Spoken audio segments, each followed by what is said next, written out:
everybody. It is Tuesday. Good morning. Morning, Robin. Artie is not here. He called in sick this morning, just so you know. Now, I can tell you that I received a message from Artie last night. I didn't hear my phone ring, but who knows what the hell planet I'm on.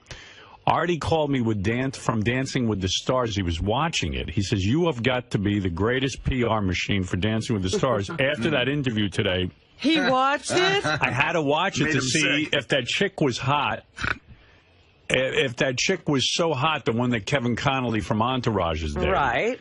And he goes, holy shit, nothing gay about this show. I mean, I think he's a convert now. Oh, no, he's going to start watching Dancing with the Stars? He couldn't believe how good looking. Although, her name is Julianne, and Artie called her Sabrina. He might be mixing her up. But Sabrina, who's Sabrina? I don't know, but... Who is Sabrina? Julianne is the one that Kevin Connolly... Right, Julianne? Yes. Fred? Yeah, Julianne. Yeah, and her brother's on the show, too. He's a dancer. Her brother's on the show? Yeah, almost good-looking enough to be a woman, blonde-haired kid. Runs in the family. Yeah. Everybody's a good-looking woman. Yeah. Anyway, so Artie called me all upbeat. He goes, I want to talk to you because we should compare notes. We're both watching Dancing with the Stars, which is a rare call from Artie. Yes. I don't really get calls from Artie at home. And that would have been a bonding call. You two could have sat on the phone watching Dancing with the Stars together. What Artie doesn't realize is I TiVo, and I don't start watching till a half hour later. Ah, so you can fast forward. Yeah, I can't stand sitting through all the good commercials. parts. Yeah, I just get right to the good parts. I hate the woman co-host on there. I have a lot of problems. Is she still pregnant? No, there's a lot of people I have to fast forward through. I see. And the chick from Beverly Hills 90210, the blonde-haired girl, Jenny Garth. Yeah. She's got to be disturbed, right? I mean, she makes weird, like, contorted faces. Do you watch the show at all? No. She's like... Twitching during the dance? I don't know, but she'll go, like, she'll hear bad news from the judges and she'll go... Screws up her face a lot, huh? It's like... She doesn't look normal. She's a ditz, probably. Yeah, no, I think that there's really a problem there. You mean like a mental problem or a physical problem? I don't know anything, but... Are we ready to diagnose her? I've never seen a normal person make faces like that. Hey, Howard? Yeah. You know what I'm talking about, Gary? You watch the show. I don't watch the show, but John Hyde just told me Sabrina is one of the Cheetah Girls. No, she got kicked off. Sabrina's off the show. I know that. I keep up with that. And she was ugly, so it couldn't be the one Artie was talking about. Yeah, she was a little hefty, wasn't she? A little. Yeah. There's no... I mean, Benji says. Anyway, so then Artie called Gary this morning and now is blaming his new diet for his illness. Please. Let me see. I got a whole bunch of We got that from Robin with her detox thing. So we figured it worked for her. I didn't ever lose time at work. Oh, you got All right, you ready? Here's Artie's. Gary thinks this is Artie's masterpiece because this is the best call ever. Well, because he feels it's just he's got the sick voice. It contains everything. He sounds sick, and he was careful not to cough on it. Jared, so Artie, I'm not coming in today. I'm sick. I just threw up, and oh no. To tell you the truth, I think I need something to eat other than this fucking diet. He's caving. I got to tell you something. What? Having worked with Artie now, how many years we have Artie on the show? Oh, 7 or 8. Okay. I got to tell you, I've seen the guy be on heroin, and I've seen him, go through breakups, and I saw him get really upset with Sal and Richard. I have never seen a more miserable guy since he started this diet. I think food withdrawal is even, there's no worse subutex. Than yeah. The heroin withdrawal. Worse. Do you agree? Have you been noticing his... Yeah, I know that he's struggling. He is struggling. Yeah, but he's got this mental toughness that makes him go through the pain. but it's not working. You know, his body is going to bring him down. I really think the diet's fucking killing me. I threw up and it was like nothing, and I don't know. Maybe my immune system is fucked because of it. Oh my God, he was on it for 3 days. But he's starving. His immune system is fucked up from a 3-day diet. You know, Biafrans laugh at Artie. Yeah, you know, there are people who are in real trouble. His immune system, now he's just very depressed. Yes. He wants to eat whatever he wants to eat. See, this is the problem. The depression causes him to eat, and he's done nothing about the depression. Right.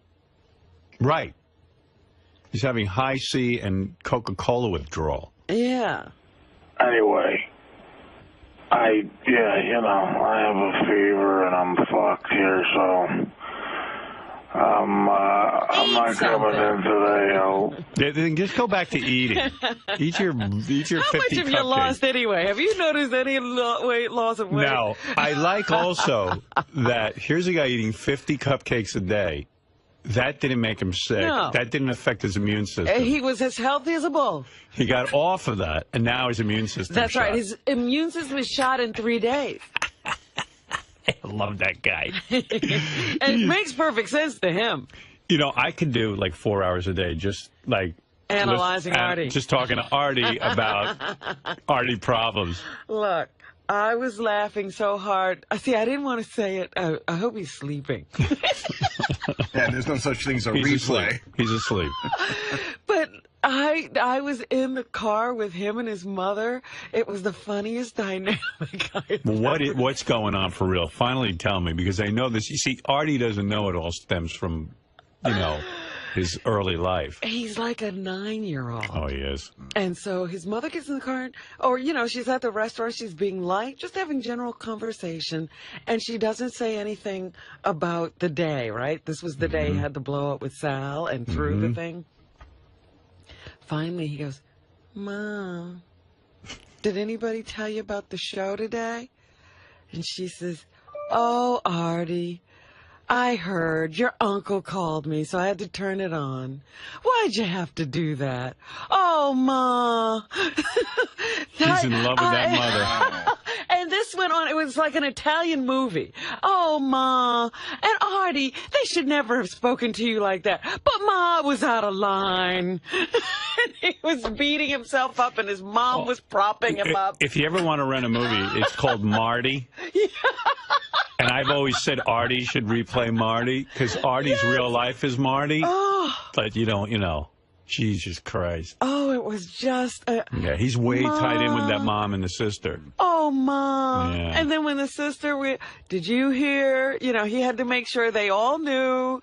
And then he had to cry that, I shouldn't have done it, Ma. I was wrong, Ma. And Mommy's like, but they shouldn't have talked to you like that, Artie. You're so good to them. Yeah.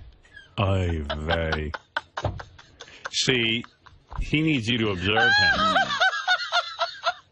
Oh, it was amazing. So what do you think is going on in terms of the dynamic of why Artie can't, you know, get his life together with, you know, food? And what do you think it is? Isn't that he's really angry about how... Yeah, he's got a lot of pent-up anger, first of all, from the death of his father. Right. He feels a little guilty, and he feels a little abandoned. Right. Combined. Which is something he ain't in touch with. No. Right. And he's pissed off. And he became the focal point of the family. And he's got to remain a mess so that everybody has something to do. Right. Or he's also angry that now he's got to be the support system to his mom. Well, yeah, he had to grow up before he wanted to grow up. Yeah. And so he's still, you know, he maintains that sort of 9-year-old, Mommy. Wow. Did you say mommy? No, but he was like, Ma, you know, he was whining like, I mean, it was a song. Oh, Ma. It's hard to grow up when you're in that. And you're in that mode. Really? Ma, did you hear the show? Well, I shouldn't have thrown the thing, Ma. I was wrong, Ma. Jesus. Yeah, we got to get him. We got to get him. He needs help. You know what, though? I love the guy. I got to He's say. so great. He is. Great. He's got the best heart out of He's got the best heart out of anybody I've ever met. Amazing guy. Yeah. He's a good dude. I hope he's okay. I mean, this diet is killing him. I look over at him sometimes, and I see just a miserable guy because he makes love to that food. Believe me, Wednesday was torture for him last week because they had the Halloween cupcakes. Oh, poor bastard. I swear to God, I wish I could just give him a pill that he could eat whatever he wants and not gain weight. But and he's sitting there nursing the one Coke. You know, that he can have. And he wants 9. You know, he just wants his food. Trying to drown his sorrow in water. I'll let you know tomorrow. I'll call you later. Sorry, guy. Later.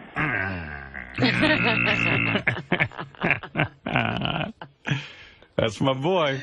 But he really, you know, Reverend Bob is right. Reverend Bob even says, I got on the pills, I'm losing weight, I'm not drinking, because he feels better. Artie's drowning his sorrow either in food or heroin or Coke. But he won't get help. No. You know, I gave him the name of a top psychiatrist. You know. I mean, really, really, and a lot of thought went into who his psychiatrist should be. Yeah, because he needs the top guy. Yeah, this is the top guy. He needs a team of top guys. This top guy will have to quit every client and concentrate on. Poor thing. But to blame the diet on being sick. Actually, I don't want to tell you the name of his psychiatrist because that's private between Artie and the psychiatrist if Artie ever goes to him. But the guy's name is Sigmund Freud, okay? That's how incredible. The top guy. He's considered the father of modern psychiatry. Hello? Garrett, it's Artie. What's up, man? Artie? Listen, man, I'm not going to come in today. I'm sick. Yeah? Sick as a dog. I got a fever. Maybe you called the wrong number. That's like... Okay. It's 5 a.m. on Monday. Well, according to my clock, it's 8 o'clock in the morning, not 5 o'clock in the morning. And, I don't know. I'm going to try to get rid of this today. Get rid of what? I don't know. No. This is the wrong number. This is Avenue. It's the only number I figured I could call. Okay, but you're calling the wrong number. I don't have no one works for me. It's only me and my cousin. All right, so I'm not going to be there today. Yeah? I'm going to rest today. I should be there tomorrow. Where? Hopefully, all right? I'm sorry. Okay, that's fine with me. What am I going to tell you? Don't be here. I'm sorry, man. Okay, that's fine. All right, so I'm not going to be there today. I think you got wrong number. I'm going to rest today. I should be there tomorrow. Hopefully, all right? I'm sorry. You don't work here. Nobody works in this place but me and my cousin. I don't even know you. So funny. It reminds me of that. There was a TV show or something. I can't remember where I saw it, but guy decided he would just show up for work every day, even though he didn't work there. He didn't work there? Yeah. I can't remember what it was. Jim Carrey or somebody comes to mind when I think of this. Yeah, so he shows up every day, and he's kind of, and after a while, they all just figure he works there. They just let him keep coming there. Maybe it was an episode of Sex and the City. I don't know what it was, but it was really funny. Good morning, Dal. Gary, it's Artie. Who's Artie? Need more ammunition. Who is this? And what do you want from me? Why are you... It's Thursday morning. I can't stop throwing up or shitting. I told you this last time. I don't know you. I don't know your name. I don't know why you keep on calling me. Stop bothering me. Sorry I had to bleep that, but... What believe? Believe what? What are you talking about? I got some sort of stomach virus. It's killing me. I gotta go, I'm going to the doctor, so I'm not going to be there today, so... Oh, okay. Go see a doctor before you drop dead. Have a good time with this one. Man. I'll probably be in tomorrow. I know I will be, no matter what. I see you coming in the store. I promise you. I'll punch you in the mouth. I don't want you in the store tomorrow. It's better than dealing with this, so... Go ahead, deal with it, and go fuck yourself. Sorry, guy. Later. Whatever. He's so sympathetic. Yeah, go before you drop dead. For those of you just tuning in again, Artie is sick today. He called in sick. Yes, another infamous call. Called me at home at around 8 o'clock, was fine. Yeah, what did he get sick overnight? I don't know, but this is just a reminder of that if you happen to miss it. Garrett, it's Artie. I'm not coming in today. I'm sick. I just threw up, and to tell you the truth, I think I need something to eat other than this fucking diet. Good food is killing you. I really think the diet's fucking killing me. I threw up and it was like nothing, and I don't know. Maybe my immune system is fucked because of it. But, we found it amazing that Artie's immune system could be fucked up from 3 days of dieting and eating healthy. All the years of just tremendous abuse. Artie had a salad and now he's sick. Artie ate something healthy and got sick. It killed him. Absolutely killed him.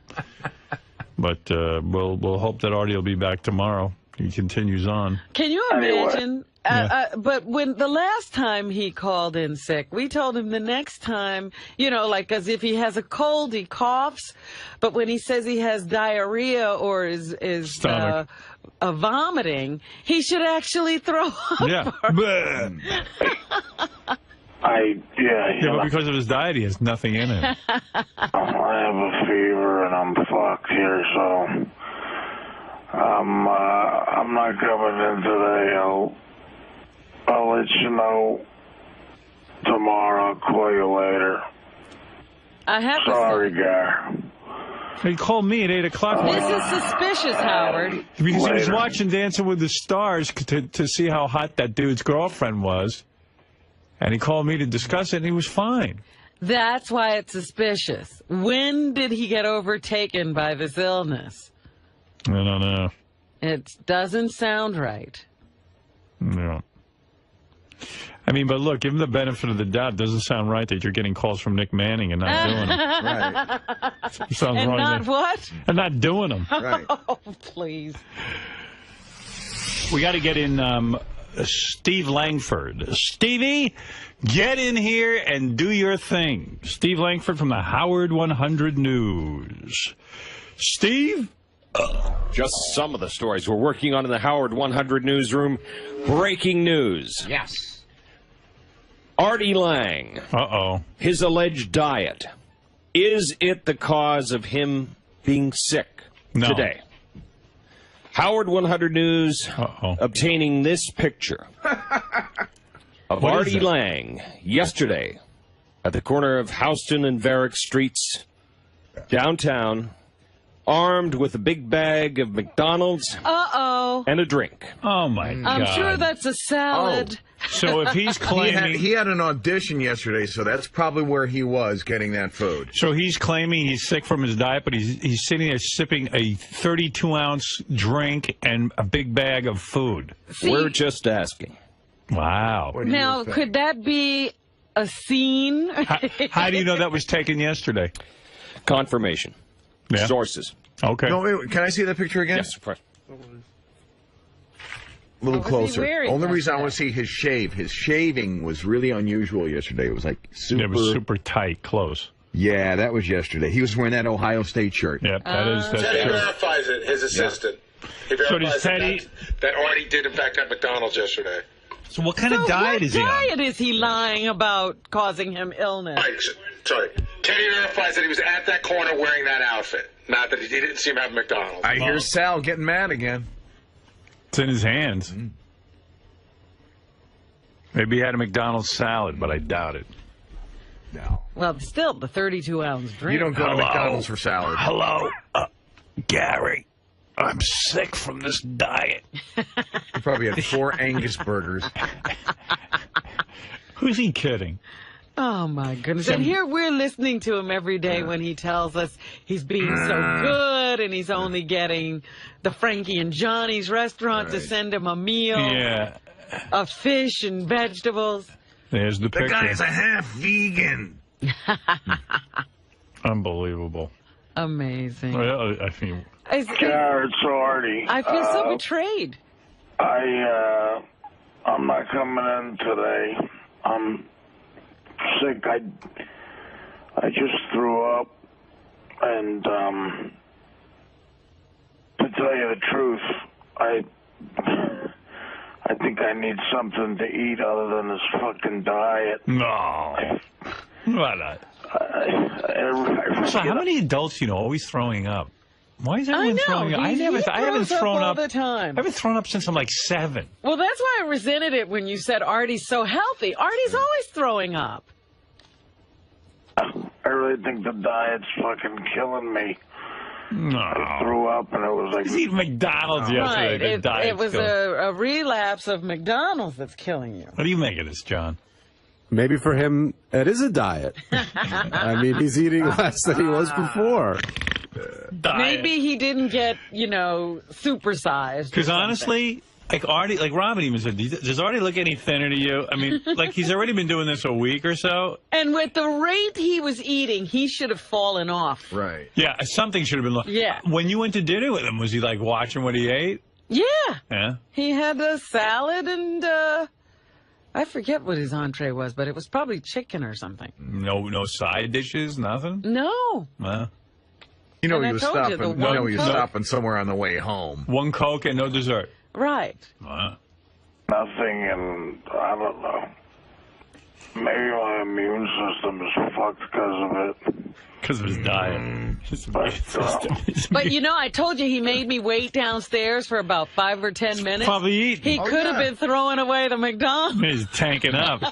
Before 14 pizza boxes in his apartment. Before Miss Perfect Diet showed up. Anyway, I have a fever and I'm fucked here, so I'm not coming in today. I got quarter pounderitis. But tomorrow I'll call you later. Tomorrow. Sorry, Gar. And later.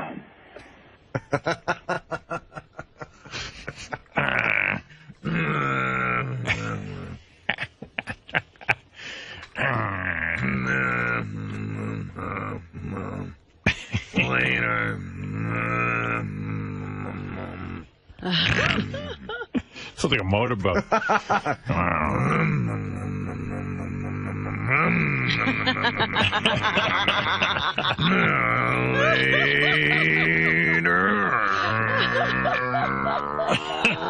He's off to the races.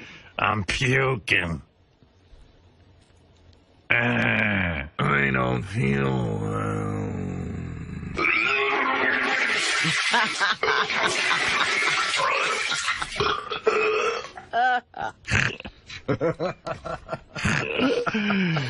What else you got there, Stevie? Also today, behind the history of Howard Stern, the voiceover session for this extraordinary radio documentary to begin today with Jim Forbes, best known as the voice of VH1's Behind the Music. The signing of Jim Forbes to narrate the history of Howard Stern, yet another sign of the magnitude of this project. The history of Howard Stern begins December 17th here on Howard 100. Excellent news. I can't wait for that special. Everyone is looking forward to it, even Artie.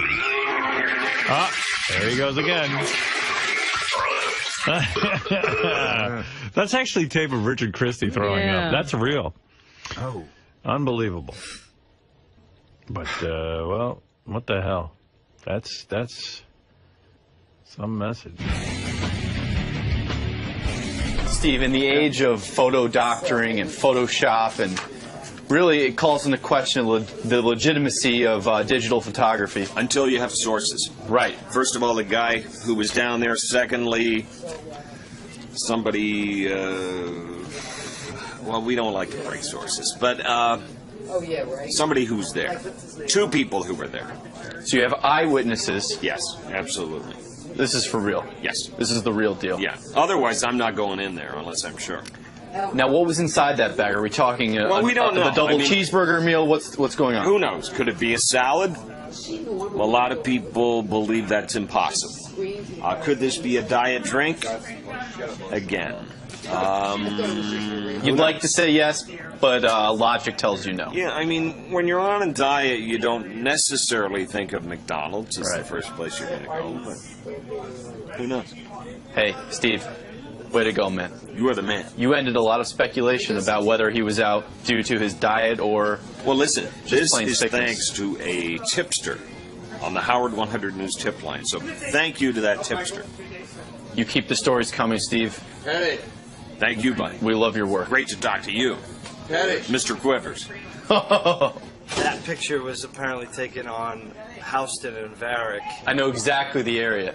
Perhaps he was you want to know my opinion? I think he was getting McDonald's for his driver, Herb, who might have been hungry after waiting outside for Artie, to pick him up after work. So Ted? We don't know if Artie ate it. We don't know. Ted, come to me. Come to me. I need to know. Did Artie enter a McDonald's yesterday? By the way the picture looks, it looks like he entered a McDonald's, yes. But I wasn't with him, so... Did he eat it? No idea. But to the best of your knowledge, is he really sticking to this diet? Yeah, he is. To the best of my knowledge, I swear, Scout's honor, he has been sticking to this diet. But there is no false accusation going on behind that picture. It's very possible, seeing that he was in the area and there was a picture shot, and there's definitely a McDonald's. That's what they right needed to there. confirm with me. They said that's how they confirmed it. They said, what street was his audition on? Right. And I said, Varick Street. And that picture was taken on the corner of Houston and Varick, so therefore they put two and two together. Well, Artie blamed his absence today on his diet. Perhaps it was maybe... And he's not sticking to it. Is there any chance he's using again? No. Using what? Maybe using sugar, but I mean, come on. Not any drugs or any hardcore stuff again. No. Look, he might have fallen off the wagon and ate a little something, or maybe he felt guilty about eating something, so he ate some healthy food that was left over or something. I don't know. I mean, you know how he likes to go through and eat old food in the fridge. Maybe he did something like that again and got sick. But look, that fan catching that picture of him leaving the McDonald's is very incriminating. But let's hope for the best that maybe he just got a salad. Maybe it was a McDonald's salad. They do have a healthy menu now. You're doing your job as an assistant. Thank you very much. We know what's going on. You're someone who is successfully in the midst of a very good diet, a very healthy diet. We just found out that Artie's been eating McDonald's. Right. Are you really disappointed by this? Well, the thing that disappoints me more than anything is Artie felt the need to lie. He doesn't have to lie to us, and so now I have to question whether he's ever telling the truth. Especially with his absence, seeing that he's blaming the lack of junk food on his, his nauseousness today and missing work. Yeah, it doesn't make any sense when he was eating McDonald's just yesterday. So the diet has nothing to do with his illness. So why do you think he's out today? What do you think's going on? Is there a possibility that he's using again? Once again, because of the lie, I have to then say something's wrong with Artie other than his diet. So it causes reason for a lot of speculation. I figure after he talked to Howard and he realized he was watching Dancing with the Stars, he fell off the wagon. Uh-oh. See what happens when you eat McDonald's? It's proof positive you should not eat McDonald's. It makes you gay. Yeah. By the way, you know who's hanging out in the hallways? Your old arch enemy. Who's that? Do you know this, Steve? Penny Crone is out there. Oh, Howard, you know why she's here? Why? You know what Penny's doing for a living now? What? She's real estate. Okay. Right, she heard... No. At an old age home. And guess who she heard's looking for an apartment? A blowjob's gonna cost you $4. Oh, she's here to help. Oh, you're using Penny to help you find I haven't talked to Penny. Oh, but you should. Penny just showed up. Robin hasn't called her at all. This is a real fixer-upper. Oh, this Penny. Hey, Penny, you're out of TV completely? What a shame. She's so good. What a shame. Hi, how are you? See you guys. How are you? Can I give you a kiss or no? Well, not right now. Later, I'll bend you over to the sink. He'll make out with you. Yeah. Hi, Robin. I'm on the air now, but how are you doing? How's the real estate thing going? Awesome. awesome. I've sold one apartment for $2.6 million. Wow. Nice. Love it. I actually went to school and graduated and took the state test and passed. Do you miss reporting at all? No. Not at all? No. I've been there, done that. Really? Been there. I miss you guys. You know, I miss coming in and writing news stories for you guys. But, you know, enough already. Right. And, you know, I had a friend that was great. He was at real estate school, New York City real estate school, gay guy, right? And I meet him there. His name is Joe. And he walks and he sits down next to me. This is how I meet him. And the crowd that takes their real estate license in this city is hysterical. And he sits down next to me and says, these people had a choice. They could either go to prison or real estate school. So, wow. So that's your, now that you've left, what is your real opinion of Steve Langford? I know when you were here, you know what? I don't even want to get into that. I haven't even thought about that. I want to sell Robin an apartment. Howard, there you go. Robin, don't laugh. That's why I came up here. What is it, Shirley? That sounds wonderful. There was an argument, like, back when Penny worked here, between Steve and Penny that I taped in the newsroom with my recorder. I burned it on the CD, and I brought it to Gary, and I played it for him. And Gary didn't even want to air it because he said it was too brutal and, like, too personal. Like, these two really have gone at it, and they still don't like each other. Penny? I don't understand why you wouldn't like Steve. I really honestly never understood it. Well, obviously you like him more than me because you fired my ass and you kept his ass. So. Well, I love Steve. I love you. But oh, there he is. Hi. I have a cold. Most nice. Rejection. Nice. No, that's the time to kiss her. Yeah, right? Can you believe this? Oh, so you do like Steve. I do. You know what? It's funny. When a year goes by and you step aside, you know what? I got nothing against Steve. So when you sell an apartment for $2.6, yeah. What is the commission on that? About $125,000. Well, here's you go. I go to these things with this guy that just sold in the plaza. You ready for this? $32 million in the plaza. Wow. His name is Kristen. He made $1 million commission on 2.6. You know, you get 5%. Then I got to split it with my broker. Right. Half of that, and then if there's another broker, so when the dust settles, maybe you make $12,000. All right, but that's kind of nice. It's better than what I've been making. Robin, I need your help, though. You know. You want Robin to buy an apartment with you? I do. How does Robin know you know the really good listings? I do. I do know them. Everybody knows. You just got into the business. I've been into the year, Robin. Oh, okay. A year. I know. Penny Crone. You know, tell me what you want. Tell me how much you want to spend. Tell me where you want to live. How many bedrooms you want. Are you against using Penny, or you have someone? No, I haven't. I haven't contacted anyone. I'm certainly open to listening to what she has to say. You know who just bought in my building, the penthouse? I don't know if I'm allowed to tell you this, but I'll do it anyway. What the hell? What's she going to do? Shoot me? Gail King. Wow. Really? Gail I could be Gail King's neighbor? Yeah, she's going to be in the penthouse. What, Robin wants to live right next door to her.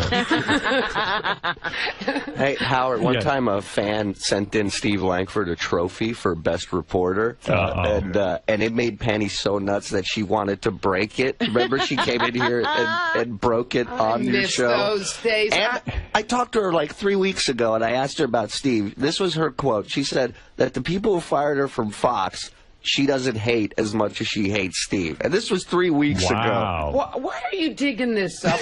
Because we should talk about it. Why do you hate I'm Steve? a professional. Look at how I dress. But I don't understand the rift between you and Steve. What happened here? He's such a nice guy. You know what? I can't even remember why I hate you, Steve. I can. Yeah. It was an issue of work back there. Like Steve would piss her off by saying she's not working enough, and she would get pissed off because she would see Steve as like a brown noser going to wait for David Lee Roth in the alleys and like doing all this work and like trying to look good in your eyes, and it would piss her off. So he's doing his job. You know. Well, I am not out there trying to look. I mean, we come in and do headlines. We barely work with Howard. The fact of the matter is we're reporters. We go cover stories. That's what we're supposed to do. Well, I got to give you credit, Steve. You did work a hell of a lot harder than I did. Yeah, he is. He's a hard worker. I got to give him credit. He certainly is. That's what keeps him going. But you know what, Howard, I was thinking about you. And have you ever given a new client, like a real estate, like you going around with a guy showing him an apartment, have you ever given a guy BJ? No, you know. Interested? No, you know, they're not interested in me. That's the problem. Some of these brokers are like 25 years old. Forget about it. I'd say, hey, honey, you want a commission, you take care of the kid right now. I would do it if they asked, Damn but right. they don't ask. You know, it's a problem. You'd be willing. That's why I want to work for Robin. Right. I doubt if you'll ask, you know. Right. And if she does, you'll do it. That's all. For Robin, I do. Well, Penny. She is now working. She's out here hustling for a client. Look at her. I am. Putting in the time. I did Fox Business Channel 2 weeks ago. I was. Did you see me in the Post? No. A couple of weeks ago, they had a big on page 6. I saw that. Yeah, I was on page 6, and I'm working it, Robin, and I'm gonna I will be your best broker, because you know you guys like Howard. You must have a broker you love, and you know, you're not gonna... Absolutely. Sal, what is it? It's nice to have Penny back, you know, but I'm glad she's doing real estate because she totally stunk as a news journalist. I mean, wait, hold on. What are you doing? I can back it up. What type of news journalist interviews Ronnie Mund and he's impersonating his wife, and Penny completely fell for it? That was great. All right. It's in white in GP1. That is the greatest bit in the history of the show. All right. Great. Here's Penny interviewing what he thought was Ronnie's wife. Ronnie, the limo driver, has been married for more than 25 years. Ronnie is married to Bonnie, and they have 2 beautiful grown children. Ronnie wasn't roasted on the Howard Stern show. He was fried. Comics like 𝗛cie, the Reverend Bob Levy, Sal, Artie Lange, Jim Florentine, and Don Jameson skewered Ronnie. They joked about everything from Ronnie's age to Ronnie's insatiable appetite for scores girls. So, what does Bonnie think of Ronnie's roast? I think they really didn't do enough to him. They should have did more. Really? Yeah, because he could take it a lot better. You know, I thought they were going to do a lot more to him, but they kind of mellowed out on him a little bit, I think. Did he talk to you after the roast and say what he thought? Yeah, he was pretty calm. I thought he was going to be a little more upset, but he was okay with it. Now that's interesting. They didn't roast him enough. A lot of observers say he came out of Studio 69 well done. Anyhow, moving forward, imagine living with Ronnie. What's he like when he's not driving Howard and girls at scores? Crazy. He's a lunatic at home. Tell me, what's he like? He's always with his NASCAR races, and it's just on Sundays you can't even talk to him. He's just like glued to the television set. What's he watching? NASCAR? NASCAR. He's so into NASCAR and Tony Stewart and all those guys. That's all he's into. And strippers. He's so into strippers. And that doesn't bother you? No, because he comes home to me. What is it like being married to him when you know that he goes to score and you hear all this stuff on the radio? Yeah, but you got to remember, when he goes to scores and hangs out with all those hot girls, he comes home to me. If you could pick another job for Ronnie to do, what would it be? Probably managing scores. That's where he loves to be. And you would still stay married to him? Of course. What advice do you have to all women to keep a marriage together when you got a lunatic, as you say, for a husband like Ronnie? Let your man do what he wants, as long as he comes home to you every night. What more is there to say? Ronnie and Bonnie, keep up the great... You know, maybe Sal's right. Maybe reporting wasn't for you. I am such a sucker. So Ronnie, even with the bad grammar. Yeah. I know, right? But I just saw him out here. Everybody looks great. I'm so happy. We're happy to see you. Congratulations on your real estate career. Thanks. And I certainly will hope Robin will keep you in mind. But, you know, let's see. I certainly will keep her in mind. Right. I'm going to be outside here. All right. Thank you, Penny. Bye. Thank you, everybody. I love you. I'm going to try and make her cry before today's over. No more of that. She's very sensitive. She really is. I love her. I love her. I love you, Penny. Just don't point at her. I love you, too. All right. I love you. I love you, babe. And I'll see you in the hall when I get out. I'll be in the hall. Okay, very good. All right, Penny, get out. And Ronnie, clear her out of the hall so I don't run into her. Thank you. All right. No, I'm just kidding. Well, Penny's a news story, isn't she? That she's back here? That she's back and she's now in real estate? Now she's Robin's real estate broker. Who would ever believe that?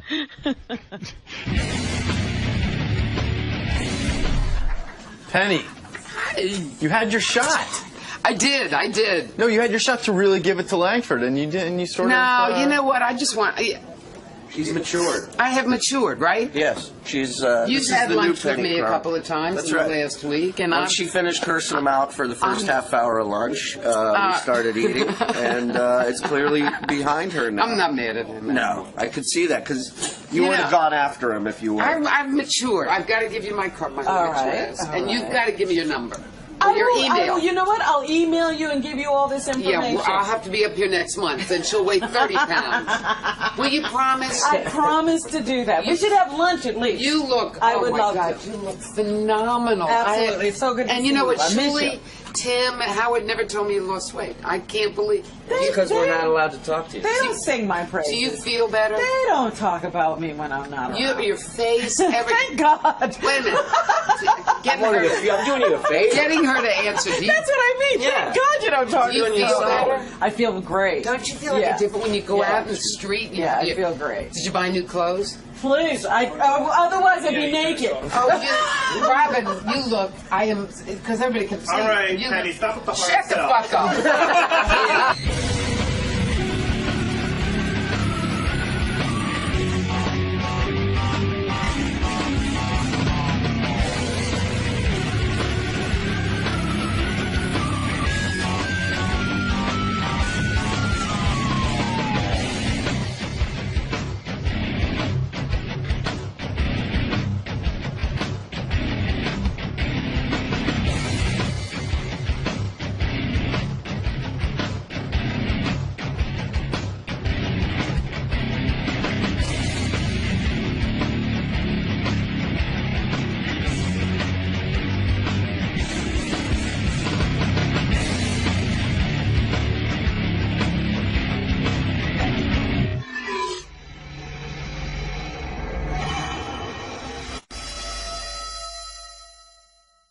Pussy, don't get me wrong. He lived it all. He lived the rock star lifestyle, but the big payday wasn't there, was it, Chip? No. Never. That money went to bankruptcy. It's bullshit. Not yet. Not it will. It's coming. It's on its way. Steven, you know, for every band out there that's a Guns N' Roses, there's 10 million that didn't really get the big payday, right? That's why Guns N' Roses was such a unique thing, and like Aerosmith or Queen. You know, it's hard to get 4 or 5 guys together that actually. There's so many musicians, but if you get 4 or 5 guys that had the same goals, the same dream, and the same drive. It's and the odds of meeting each other. Yeah. But you were friends with Slash since you were what? 11. 11 years old. Have you reconciled with Slash? Well, of course. I remember on Celebrity Rehab, you cried one time. You said, I miss Slash. One time. Many times. Since Celebrity Rehab, have you maintained a sober lifestyle? I've had, to be honest, I've had, as all addicts, relapses. Right. But I've got 5 months going right now. Right now. It's been right now. How you feeling? I feel wonderful. You feel clear? I have a new book. I got a new single. When he relapses, what does he do? What does he do? Well, you know what? This is really... Heroin. No. You know what happened on this last relapse? Right. And it might sound kind of crazy because of all the drugs I have done. Pot. 𝗪𝗏𝗄𝗿. I never did that before. You found a new one. You found something new. Yeah, Slash actually told me about that.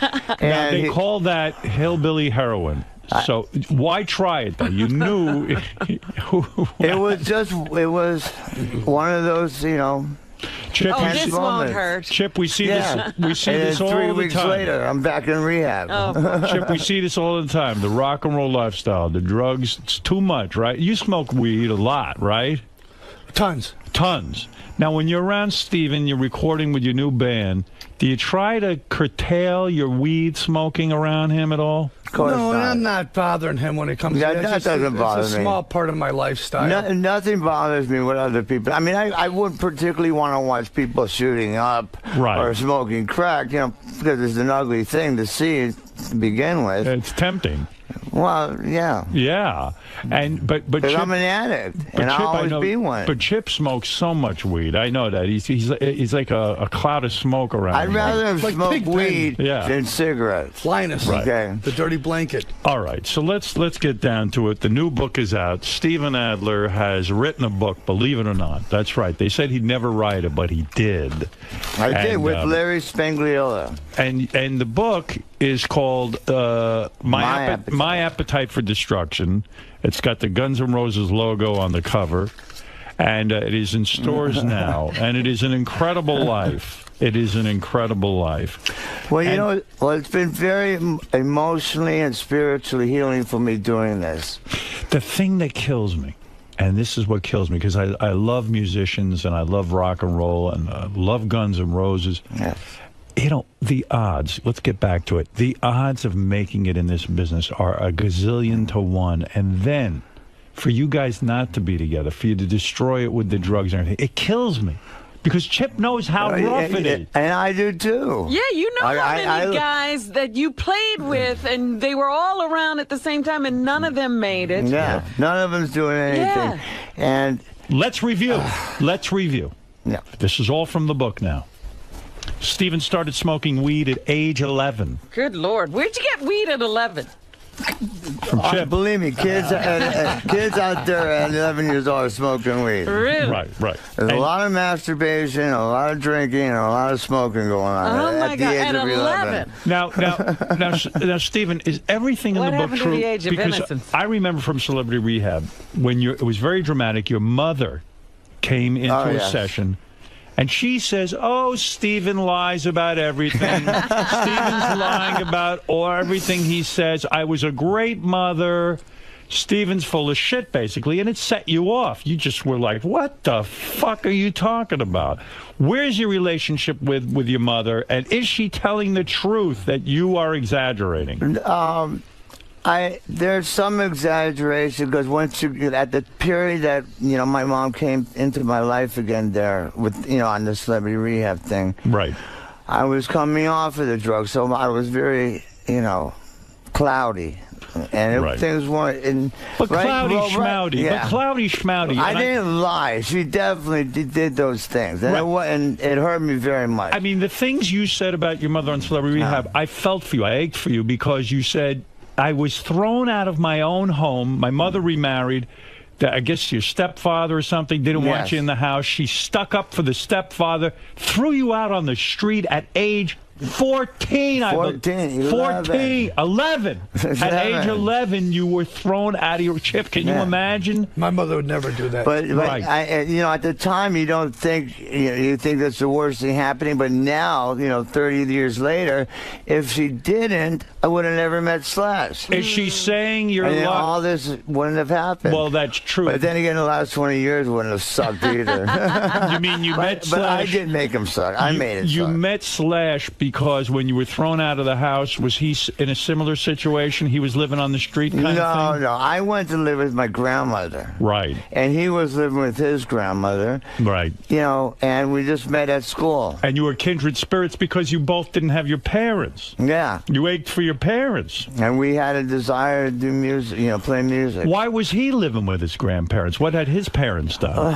Well, his mother and father separated. Right. Nothing bad. His parents were wonderful. They ran off, did their own thing, and their son had to go live with grandma and grandpa. Yeah. Well, his mom and dad were unfucking. Thank God for grandma and grandpa. You never had children. I learned a lot from grandma and grandpa. You never had children of your own, did you? No, I have 3 dogs. You have 3 dogs. And the reason you probably never had children is you said to yourself, you know what? I never got to be a child, really. I had to leave my home. I can't give anything to a child because or maybe I'm you still... secretly say, those bastards they do nothing but cause trouble. Yeah. Look what the trouble I caused my parents. I don't want to go through what they went through. Stephen, because I think this is so unthinkable, how does one's mother come to you and tell you to get out? How did she do it? She walks up to you and says, goodbye. No, I just came home from school and all my stuff was on the sidewalk. Wow. And then my grandmother, showed up like a half hour later. I was sitting on the street. Fuck. Well, My Well, my of course mother, you're angry at her. Yeah. Well, I have abandonment issues. I'm You're sure. goddamn right you do. And then what happened with Slash, I felt abandoned again. So then I totally went over the edge. You got to read the book, and you'll see all the everything in there. If He my doesn't have mother, abandonment issues. He was abandoned. you don't have an imaginary abandonment, but your mother must have been embarrassed when she went on Celebrity Rehab. So she goes, "Oh, Steven's making it up. I never threw him out of the house." She told me this after that came out. She said she's in this restaurant in Vegas, and a gentleman walks up to her and says, "Deanna, you're not the worst mother in the world." And he points to his mother and goes, "She is." Your mom loved you, Chip, right? Yeah, I've been so blessed with a great mother and father. They really set the tone for me. And when you were talking about pot before, I don't think anything I've done has hindered my career. I've got 19 albums with Enough Snuff, a long, illustrious career. I've done records with Journey and Santana and Steve Miller Band, all these bands, and now I'm playing with Steven Adler from Guns N' Roses. Right. We're making brand new music, Adler's Appetite, and I'm real happy about it. I think we got a good chance to one more punch. Understood. Steven, we got a big punch, my brother. We're not done. Going back to the book, we're going to get to the band, but first I want to promote your book. Yes, thank you. Did you ask your mom why she threw you out? In other words, if I came home and all my shit was on the... and believe me, my shit was embarrassing. I've seen what I would have ended up on the front lawn. Bunch of nudist magazines. and a porno reel. And dildos, but I don't want to talk about it. All right? Remember, maybe one or two gay magazines. I don't know what was in there. But listen to me. What did you... Now I know why your father used to always say, "Just shut up, Mom, moron." Why did you, for God's sake, did you say, when your mother throws you out and you're 11? Now, I remember being 11. You're a little kid. I look at kids now, they're unbelievable. Did you get on your hands and knees and say, "Mommy, please don't throw me out"? No, when I look back, how it all started was when I met a garage band who were, older kids, lived down the street, had a garage band, and it was the first time I ever drank. Right. And I beer bonged 6 Old English 800s. Geez, you dive right in. What a way to start. I sort of remember I was trying to leave, and then I fall off my bike, and all I remember is like 3 guys walked me back to my house down the street, knocked on the door, and ran. And I walk in, and my mother's having a Tupperware party. And I just look at everybody and just throw up in front of everybody and pass out in my bed. So you were a bad kid. I think that was like the beginning. Right. So your mother had enough. I wasn't bad. Right. I wasn't hurting people. I was just young and energetic and wanted to experience life. A real mother would have put her arm around you and said, "Steven, you're hurting yourself. I need to talk to you about this. What are you doing? You're drinking at 11 years old." Well, that wasn't the first time. It didn't go nuts. But it would have been a nice, reassuring thing. But she threw you out, and there you were. And as you say, you've turned it into something good. And you said, "Well, I wouldn't have met Slash." But please, give me a break. You could live without that. Yeah, believe me. I've met Slash. I'm fine. I had a great, besides, in my book, I talk about the sexual abuse and the drug abuse. Now, let me talk to you about sexual abuse for a second. Because this is unbelievable to me. You've had so much gay sex, really. No. I mean, I didn't have so much gay sex, Howard. You attracted to Chip at all? We'll discuss the hand jobs and Diamond Dave and $100 he owes me later. I'm going to read you some stuff. I'm going to read you some stuff here. When Steven was 14 years old and in the 8th grade, he had sex. This is a female. The 36-year-old mother of Slash's girlfriend. Good Lord. So Slash is in a room fucking his girlfriend, and you go and fuck the mother. Yes. How does that something. Work? Yeah. It's one of those things in life that just happens. Was the mother super hot? She's a very sweet lady, yes. That's a great experience. So you're sitting there talking to her while Slash is doing her daughter, and well, yeah. Well, actually, she's the one who taught me how to roll joints. All right, here's the molestation. Here's the molestation stuff, because this is really not funny. Yes. All right. As a teenager, you went to a club. They would give you Quaaludes, and then they would have their way with you. No. You make it all crazy. Well, this is what it says. This was just it was one thing. Were you misquoted in your own book? I was misquoted. It was just one time that happened. The managers of the club. Yeah, it was an older teenager and an older guy. They gave me drugs. Right. And they took advantage of me. They gave you what, hand jobs and no, blew you? they had, took advantage The of manager of the club blew you. Did they try to put it in your ass, too? Of course. They did? They did. Oh, I was afraid of that. Now, Stephen. Well, you can't get sexually abused and not get fucked in the ass. But I know, I was like... That's the whole thing of abuse. Stephen. I don't want those Quaaludes. They make my ass hurt. Yeah. Stephen, once that happened to me, I'd be off drugs forever. Forget Dr. Drew. Dr. Drew should have fucked you in the ass. He would have got you right out of that shit.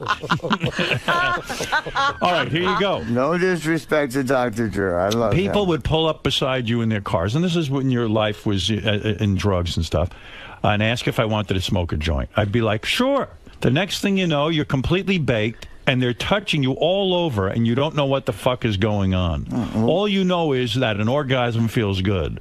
Anybody can make you come, and in that state, I didn't have the presence of mind to give a damn. I was used, abused, whatever. So, again, these drugs lead to some gay shenanigans. Well, yeah, but it's not as many as you make it sound like.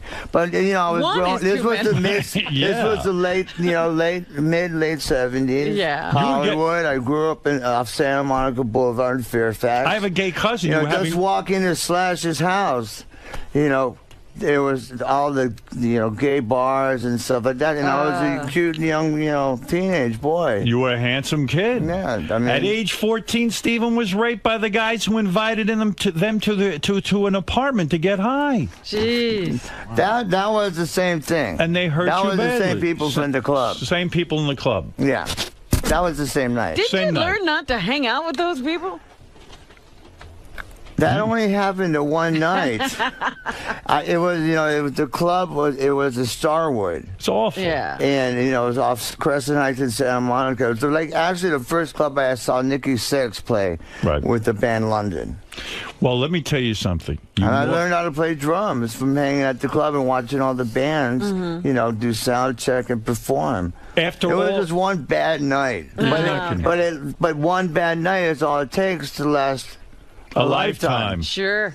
So actually what I want to do when I get home is I'm going to make a big fire, and I'm going to throw the book in the fire, and I'm going to take the next 10, 15 years and make a new story with my life. There you go. Stephen, but you more than made up. The past.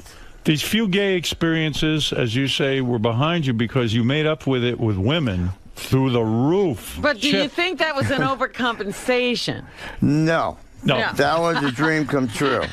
Chip, this guy fucked more women, right? Yeah. You know, right? Yeah. I know you did a lot of sex when you were in Enough's Enough. I saw you one night in a club. There were a whole bunch of broads back there. I didn't know what was going on. But this guy, he puts them all to shame, doesn't he? Yeah, he's been very blessed, as he would say. Right. His life started off tough as a kid, and it progressed as he got more successful. Here's the rock star lifestyle. You'll learn about it in Stephen's new book. Here it is. You ready? Slash and I would get these girls and fuck them back and forth. Now listen to this. Did you do that with your band? Did you fuck some girls and then share with Donnie and this and that and the other thing? No. Never. Anybody, and he had Vicky Fox in his band, so anybody that Vicky was with, nobody wanted to be with. Who was a better lay, you or Slash, sexually? You have a bigger penis than Slash? No, Slash is hung like a horse. He is? Yeah. And is he better? He's part black. Right. So he's got that going for him. You didn't have that. I'm like you, I'm part Jew. It became sex everywhere, anywhere, anytime. It just happened. If I saw a girl I approach her, and that would be it. You and me right now. There was no such thing as warming up to the situation. The situation was, hey, bend over and do it. Down on your knees. Wow. How many women you think you had sex with in your entire life? Well, let's just say I had sex with 9 women with Steven Tyler in the back of the tour bus one night. You write about that night. Yeah. You and Steven Tyler, the great Steven Tyler of Aerosmith, a legend. What is this all this joint sex, though, Howard? It's a little gay. Yeah. If you ask me, there's too many men around when you're having your sex. Hey, believe me, Steven Tyler's got a huge rig. Take me back. So it was difficult, but it was like, hey, this is Steven Tyler. I got to do this. When you describe in your book, to happen. You describe in your book your night with Steven Tyler. You're on the tour bus with him, and there are women there. You're about, what, 9 deep in women? Yeah. Okay. And Steven says, watch this. And he begins to orchestrate scenarios. Yes. That's his thing. He's a great producer. Great what does director. that mean, a great producer? What would he say? What would he tell these women you to two do? girls go over here. You start eating her pussy. You eat her pussy. You go suck on her teeth. You come over. Both of you are start sucking off Steven over here right now. Oh, you two come over here. You start licking my ass. You start sucking my balls. You start my. And it's just like a pile of flesh in the back of the bus. When you're seeing something like this, who knows what cock was going in? Steven, when I can't believe I don't have AIDS and I came out of this alive. Yeah, how did you come out of this alive? I don't know. No rubbers are used, right? Everyone's of fucking. Course not. No babies out of this. Nothing. No, well, as far as I know. Did you pull out? Was that your thing, or did you come inside? Of course, you pull out. That's what the face is for. And you never said to yourself, oh, my God, this is so dangerous. I know I'm pulling out. I could get her pregnant, or she could have AIDS or something like this. Because you can't have much respect for a woman. I mean, what is with these women? What do you think is going on with them? Where do you get these women?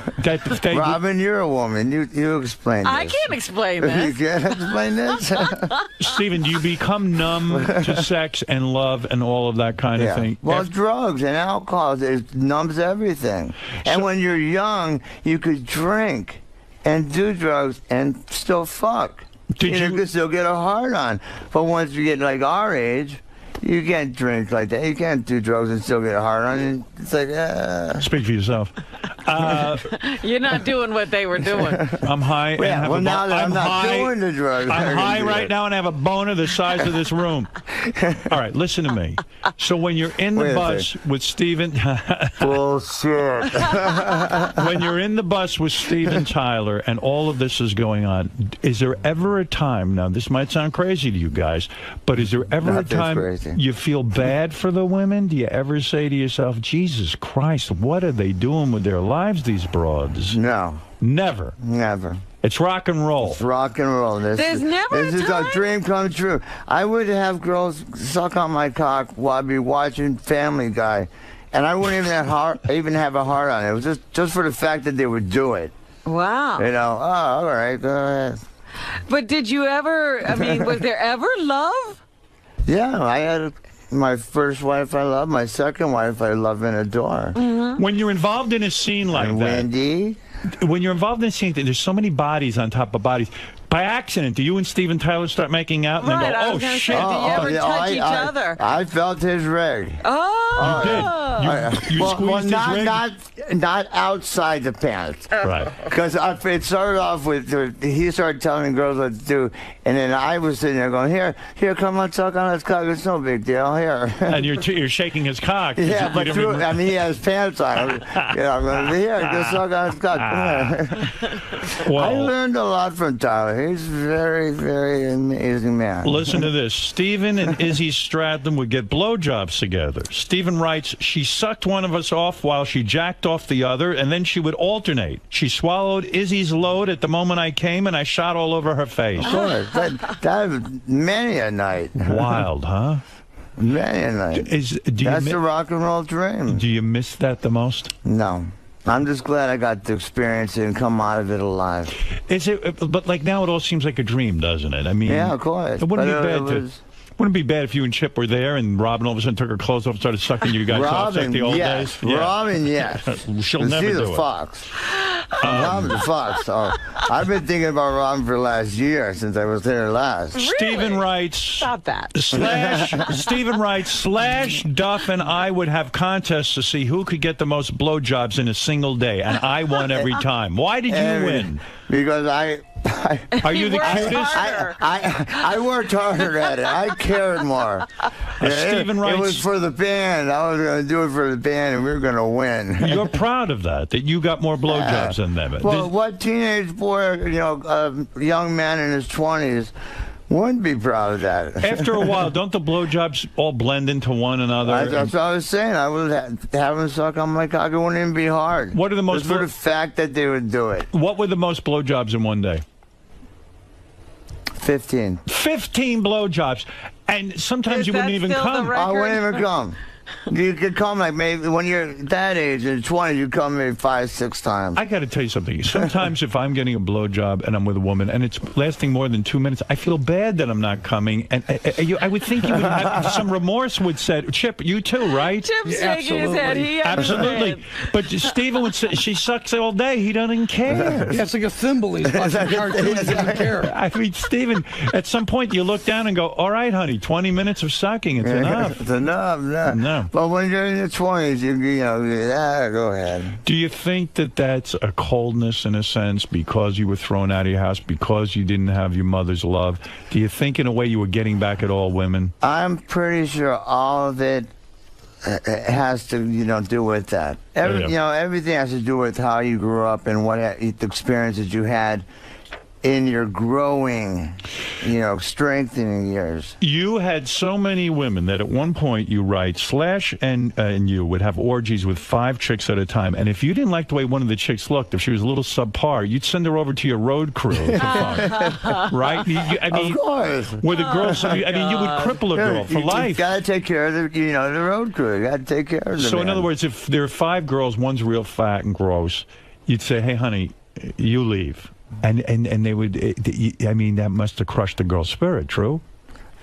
I mean, when you think back on it. There's a lot of fat girls got fucked. They did. You weren't that discriminating. Well, that's very nice of you. You got to remember, Slash is walking around with a rig, like 15 inches, okay? He needs something to pack that in. Now, where does a girl go if she gets rejected by the road crew? Then it's really bad, right? Where do you go then? I think you just go home after that. Shoot yourself. Chip, he lived the ultimate rock and roll dream, right? I mean, because the band was so hugely financially and creatively successful, right? That's the ultimate dream. That's the dream. Yeah, and I think when you're that age, he over-abused the privilege. Exactly, it's true. It was a gift for him. It was a gift. It was a gift. Yeah, I blamed the guys for letting me down, for throwing me out of the band. Right. I blamed them, but what I've realized, by doing this book, is they didn't let me down. I let them down. Now that you're sober, what can't you say to Axl? Why can't you say to Axl Rose, the lead singer, listen, Axl, it's time for a Guns N' Roses to get back. I know you got a band with Chip now and all that, and that can go on as well. Oh, Axl is a band with... So what? I don't know who the hell. Right, exactly. Why can't you sit down with these guys, be the peacemaker, and say, listen, guys, we had it all. We could have it again. Let's go on tour. Let's do it. I'm now sober. Slash is sober. Axl, come on, let's sit down and get over it. Everybody's sober. Duff, Izzy. Yeah. Well, you know what? I'm really hoping that Axl will read my book and see and realize. Well, I can't call. I don't know how to get hold of him. You want me to do it with you? I would love it. But what I want him to do is to read the book, and maybe he'll realize he doesn't how read. Close. Oh, yes, he does. He does read. He's very, very. Robin says he doesn't smart. read. No, I saw him reading. No, you did see him? He's a very, very intellectual. Why very did you? Intellectual guy. But I'm hoping he'll read this and see what we had, and how close we were, and how much it really meant, not just to us, but to the world. And hopefully he'll realize that, hey, whatever happened in the past happened. The part it's of the over, book, it's done. I don't hate any of those guys. I love them. The part of the book. By I the way, love Axl. Did you ever feel Axl's rig? I've seen his rig. He's another one who walked up. I said, where do these guys come from? The Midwest or something like that, these horse things. You know who's got a big rig? Man on the couch there. Chips I know. Right? I've seen that thing in action a few times. I know already. Chip, how big are you? Seriously, how many inches are you at this point? Let me see. Let me see his arm. I'm very grateful. You are grateful. Yes. Right about there. What is it with all the guys that you are around? They have big rigs. You seem to attract these guys. One night I saw Chip strumming his guitar with his rig. You should have seen it. It's fucking crazy. That's right. All right, let me understand something. I'm tied in a knot. Can you do that, Chip? I can make a little watch. How many inches do you think you are? Seriously. I really don't know. It hasn't been a big thing of mine. I'm just grateful that I've. Well, look have how what big I have. his hands are. You get an idea from his hands. Yeah, it's never been a big deal about that. And people that are small and stuff, I say, God bless them, because there's other things you can do besides. You can die and please the woman that way. You don't have to have a huge rig. Have you ever, in a situation in rock and roll, where you pull down your pants and a woman goes, I'm out of here, I can't handle this fucking thing? Or they all accommodate? They attack it. They attack it. Yeah, that's the Last Supper. They love it. very, very blessed. Out of all the rockers you guys have both seen, who has the biggest rig? Is it Chips enough? I'd say Slash and Steven Tyler. Look at this Slash, huh? Yeah. And Steven Tyler's got a big rig. Huge, unbelievable. Well, geez, it frightened me. What? I was embarrassed to pull my thing out. I was like, oh, jeez. Wow. Yeah, like you say, all the guys around. What the hell? I don't get it. Imagine Tyler's got a big rig. He's a small guy. Oh, look at his hands. He's got huge hands. I got huge hands. I don't know what happened. We got the Jew in us. It's the Jew. I'm way Jew. I got slapped the yarmulke. All right, listen to me. Hey, did you see my bar mitzvah picture in there? Let me see that. I will take a look. How did you have a bar mitzvah if you were thrown out of the house? My grandma. Your grandma. Oh, she's a decent woman. I hope when you made money, you gave her a whole bunch of dough. Oh, of course. You did. Okay, let me see. It's a bar mitzvah. Look at you doing the baruchas. Look at that. There you go. Talk to me about something. You see your picture in there? Here's something. Let me see my picture. Yeah. I didn't know I made it in the book. You're such a jag-off. You didn't even look at this, did you? I'm going to look at it. Son of a... You think I know how to read? Let me see this. Oh, yeah, look at this. Look what's going on. Look how handsome I am. Holy mackerel. Chiseled. How chiseled. Good Lord. Hey, so Stephen, beautiful. Yeah, well, this is, I think, for you. You keep Thank you. Is it autographed? No, not yet. Later. All right. Stephen, I didn't understand something from the book. You say that, you only smoked heroin, you were afraid of needles. And then at one point you said, fuck it. And then you started shooting up. Well, I was so naive to it that when I watched Izzy and Slash, shoot up, I didn't even know that they had to put it in a vein, or find the vein, put it in there, and draw blood. I thought they just stuck it in their arm anywhere and just shot it in there. Yeah. Right. Who knew? I had no idea. Right. And then one night I let Izzy, do it. I said, everybody in the band, well, not Axel, but the other guys, we were all partying. Right.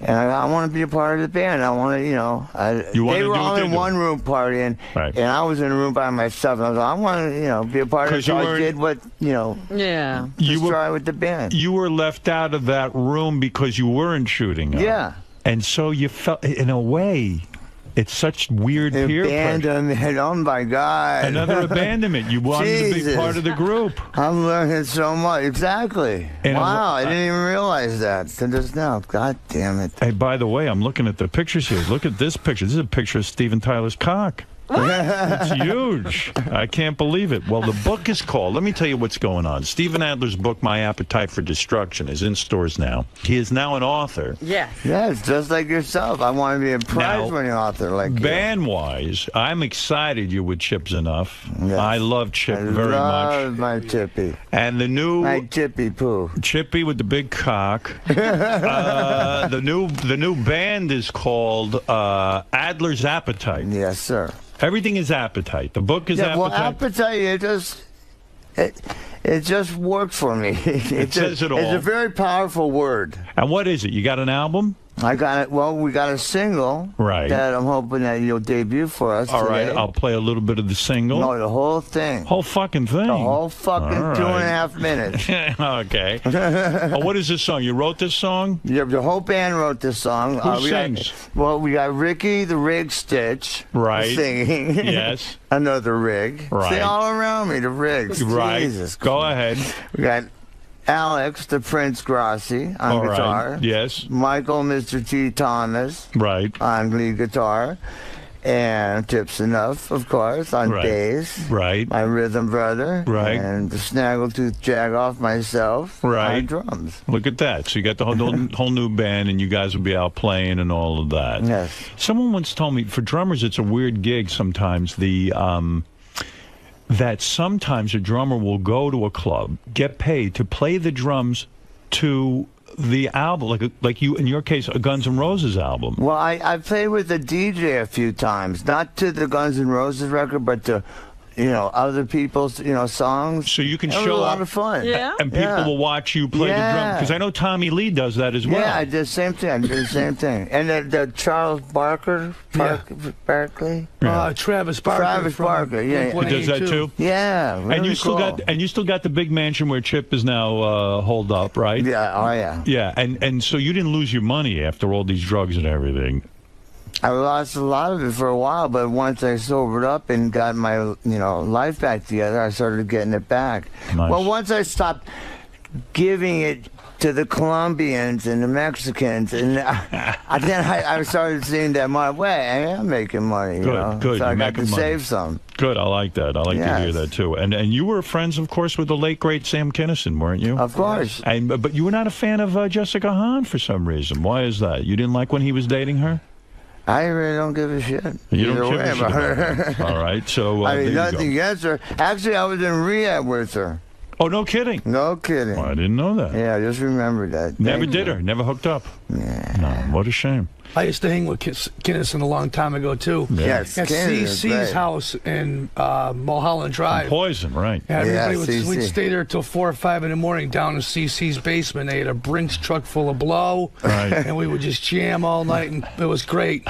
Donnie V on the drums with 2 cigarettes in each hand. Oh, Jesus Christ. Steve Lukather, I shouldn't be saying these names. I don't want to be disrespectful. But like all these guys, they're great players and terrific musicians. Right. Not everyone was doing coke. Let's be fair. Most right. were. The coke was just sitting there. It was Everyone nobody was was doing using coke. it. Everybody was bumping back then. It was fashionable. I think when just in one night, I ruined $1,000 worth of coke just trying to cook it up. No kidding. Turning it into mush. People were mad at you, I bet. Too much baking soda.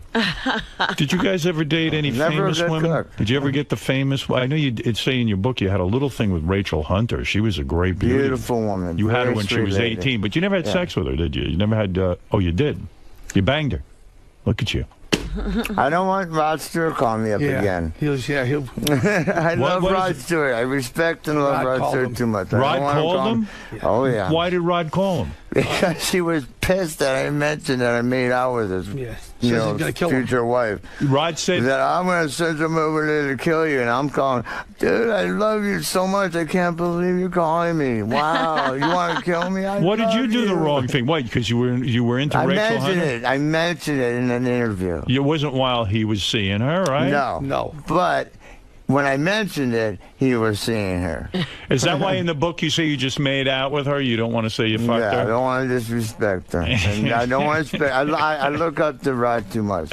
Aren't they divorced now? I mean, should he really? I don't know. I mean, what is this? I mean, come on, Chip. All right, It's I rock ate and her roll. pussy. I think they had she has some a children pretty little together. ass. I ate it. What Chip's explaining. What is I this? think they had some children together, and they, out of respect, he don't want to hear anybody speaking about the kid's mom like that, and I understand it. Steven says, too, he dated Christina Applegate. She's a beauty. Wonderful woman. Yeah. I saw actually on her mother's birthday is on the same day as my birthday, and we were up at the you Magic Castle or 𝗦𝗵cie𝘄𝗿𝗍. Yep.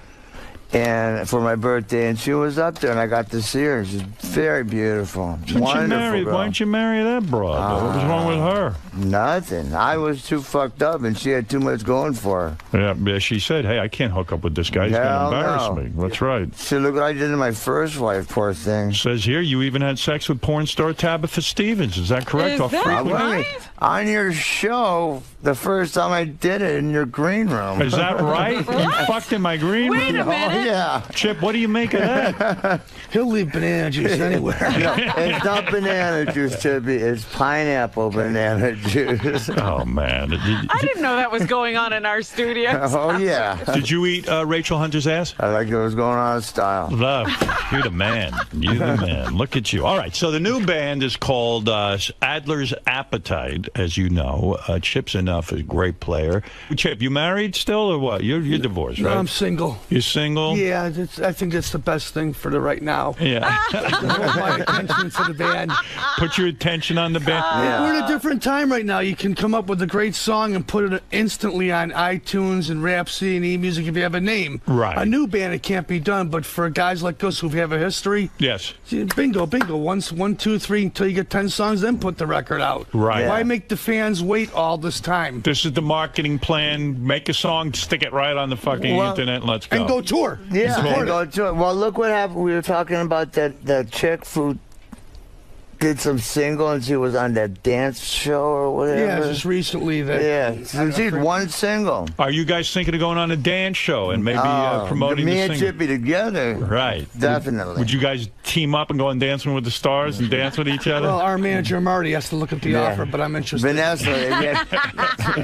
And we'll see what Vanessa Chip, you're single. You're at Steven's place. You're bringing some broads back there and banging once in a while. You're hitting it real hard over there? Nah. That's not the party. At this point in my life, it's who cares who drives the bus? Let's get to the picnic. Yeah. I'm not playing any games What does at that all right mean, now. You're not playing games? There's not much sex going on in my house. Robin. When is the last time? When is the last time you got laid, Chip? How long has it been?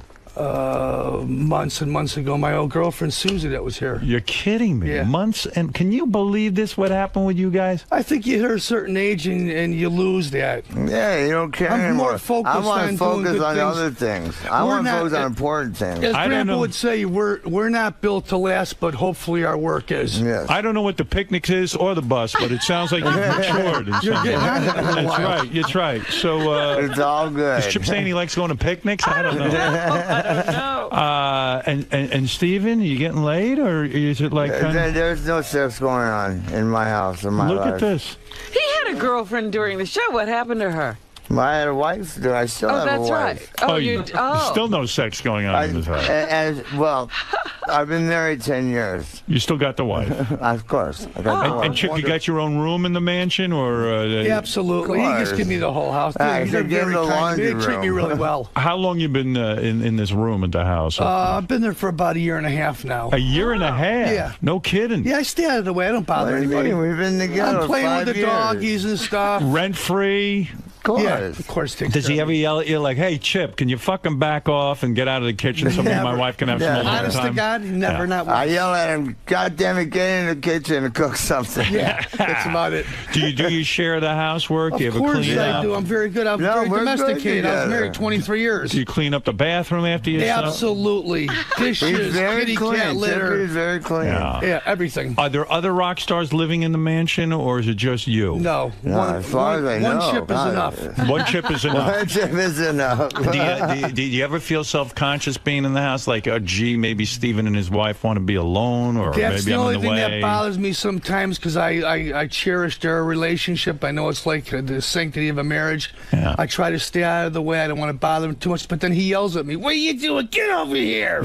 And what happens if you're sitting in a room, you're watching TV, Steven's there, the wife's there, and you are watching a show, and Steven wants a different show? Is it you have to acquiesce to what That's Steven one wants? thing that I lost. I don't have any There's rights no at all. TV no rights. privilege. Yeah, when he goes to I bed at 3, control 4 in the the morning, remote. Yeah. I'll sneak and change the channel and put on something, see news, some kind of current event to see what's going on in the world, because all day it drives me crazy.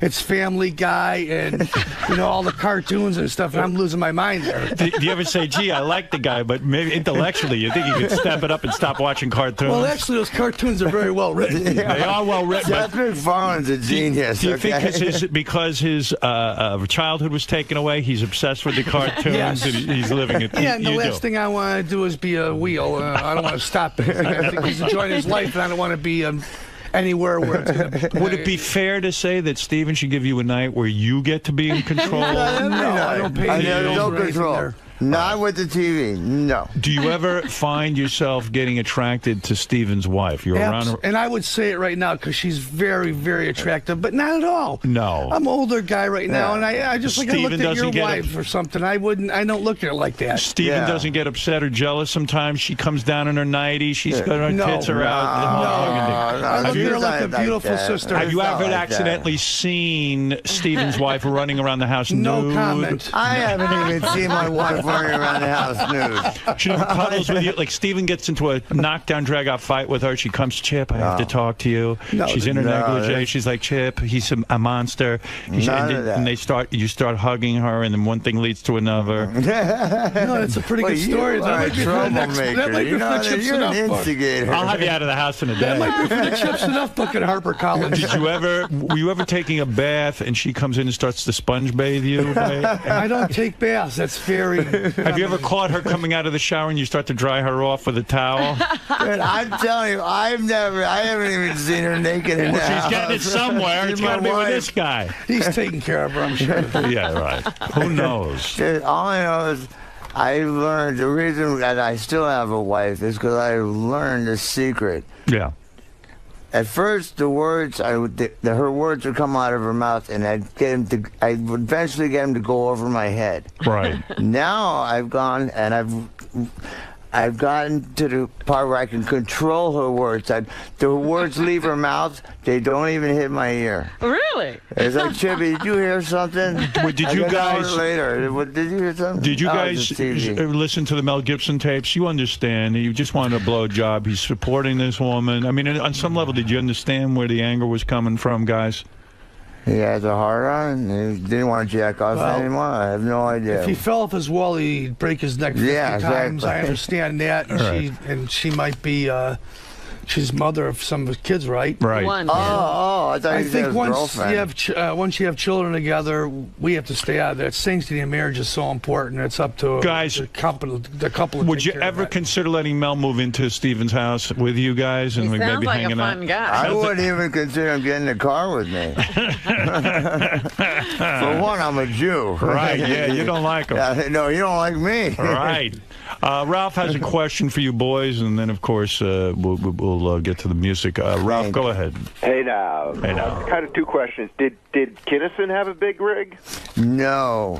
It was thick, according to Jessica And Hahn. plus, when you do a lot of blow, it just it's a thimble. Where did you see Kinnison's rig? Were you orgying with Sam? Oh yeah. Yeah, and he took his pants off, and there was nothing doing. He ran around the house, jumped in the pool naked many a night. Yeah, and his rig was nothing to he was no Steven Tyler. He was no Chips Enough. No Chips Enough. Definitely no Steven Tyler. Yeah. Definitely no Slash. So talented, though. So funny. So funny. He's so great. He had a very firm erection, did he not? When it was in my mouth. Oops. Gee, I thought we were just talking. I was going to say, I kind of felt it between my fingers. Oh, shit. Yes, brother. The other question is there any guy in your life that you haven't seen his cock? Yeah, Steven has a way. I'm afraid to hang around with this guy. Howard! This guy's going to see my cock. I got to see your cock. I got to show you my cock. I have to see it. At the break. Before the day is over, I will see Howard Stern's cock. All right, let's go to Jimmy. Jimmy, go ahead. The new book. We're celebrating Steven Adler's book, My Appetite for Destruction, the great drummer of Guns N' Roses, and now with his new band with Chips Enough, Adler's Appetite. Go ahead, Jim. Hey, Steven. Hey, Jim. Have you ever taken a dick in your butt or mouth as an adult to get drugs? No. Never to, when you were at your most desperate. I didn't have to. I sold 100 million records. Jesus Christ. You're not kidding. You had money. Yeah, I didn't have to. You only took it for love. It was David Lee Roth. Come on. Right. And he still owes me $100. David Lee Roth. What are you talking about, Diamond David Lee Roth? What about, no, you're making a joke. Of course I am. You ever see Diamond Dave's rig? Yeah, I have. You have? I fucked a few girls with him. You fucked a few girls with Diamond Dave. Yeah, the lines of coke this long. And did Diamond? He's got a firm rig. He does. Yeah, he's no Slash or Steven Tyler, but me and him could get along together. He's in the second tier, David Lee. He's got a big rig, but it ain't legendary. No, it ain't legendary. Oh my God! Isn't that something? He's legendary. Man, you fuck so many girls with other guys. It's crazy, huh? You ever fuck? Well, look at pornos. That's what they're all about. Did you Isn't that what everybody wants to do? Steven, did you ever fuck a girl like at the same time, like with Slash? Like, was she doing like putting you in the mouth and he's doing her in the vagina? Yeah. Yeah. Wow. And Izzy was taking her from behind. No, three-way. Three-way. Oh yeah. So every Izzy, hole and even the belly button was full. Izzy was in her. Steven, this is a very big revelation. Steven, you're in her mouth. Slash is in her vagina, and Izzy would be in her asshole. Yeah. Wow. Well, it would go round in circles because it's a lot of contact between men too. You know, it's kind of crazy. I'd have a hard time getting aroused during that. You ever share a woman at the same time with Kinnison? Yeah. You did. What about David Lee Roth? Yeah. A couple of them. No kidding. Yeah. David Lee knows how to fuck, huh? Yes, he does. Eddie Van Halen ever partake? No. I only partied with him. Ever see his rig? Never seen the little fella's rig. Yeah. Wonder if he had his big rig or not. I bet you he did. I don't know. He got little hands. Actually, got really big hands. The little fella's got big hands, too. Yeah, Valerie liked it.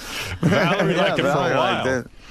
Wow. Was there any other members of Guns N' Roses that had gay sex? No, of course not. Let's go to Dave. Dave has a question. Everyone's anxious to talk to you guys. It's usually 1 out of 5, okay?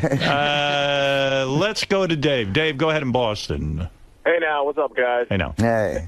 First of all, I just want to say I'm not surprised that Ralph Sorrell is calling up asking about penis size. How apropos. But the other thing I just want to, you guys are always talking about the 5 best guitarists ever. I want to know who are the 5 best drummers of all time. Steven, first you. Who are the best drummers of all time? Roger Meadows Taylor from Queen. Peter Criss, John Bonham. Peter Criss Keith Moon from Kiss. No kidding. Really? He was that great. Oh, Peter Criss, amazing. Yeah. He got such a great swing. Listen to those old Kiss songs. John Bonham. Absolutely, Bonzo. Who else? Who are the other two? Give me 2 more. Alex Van. Oh no. I'm sorry, Taylor Hawkins. Yes, Foo Fighters. Yeah, amazing. I finally got to meet him. I didn't get to fuck anybody with him, but I did get to meet him. He did tell me he fucked a lot of girls to Appetite for Destruction, though. He did. That's yes, good. He did. Who was girthier, Peter Criss or Alex Van Halen?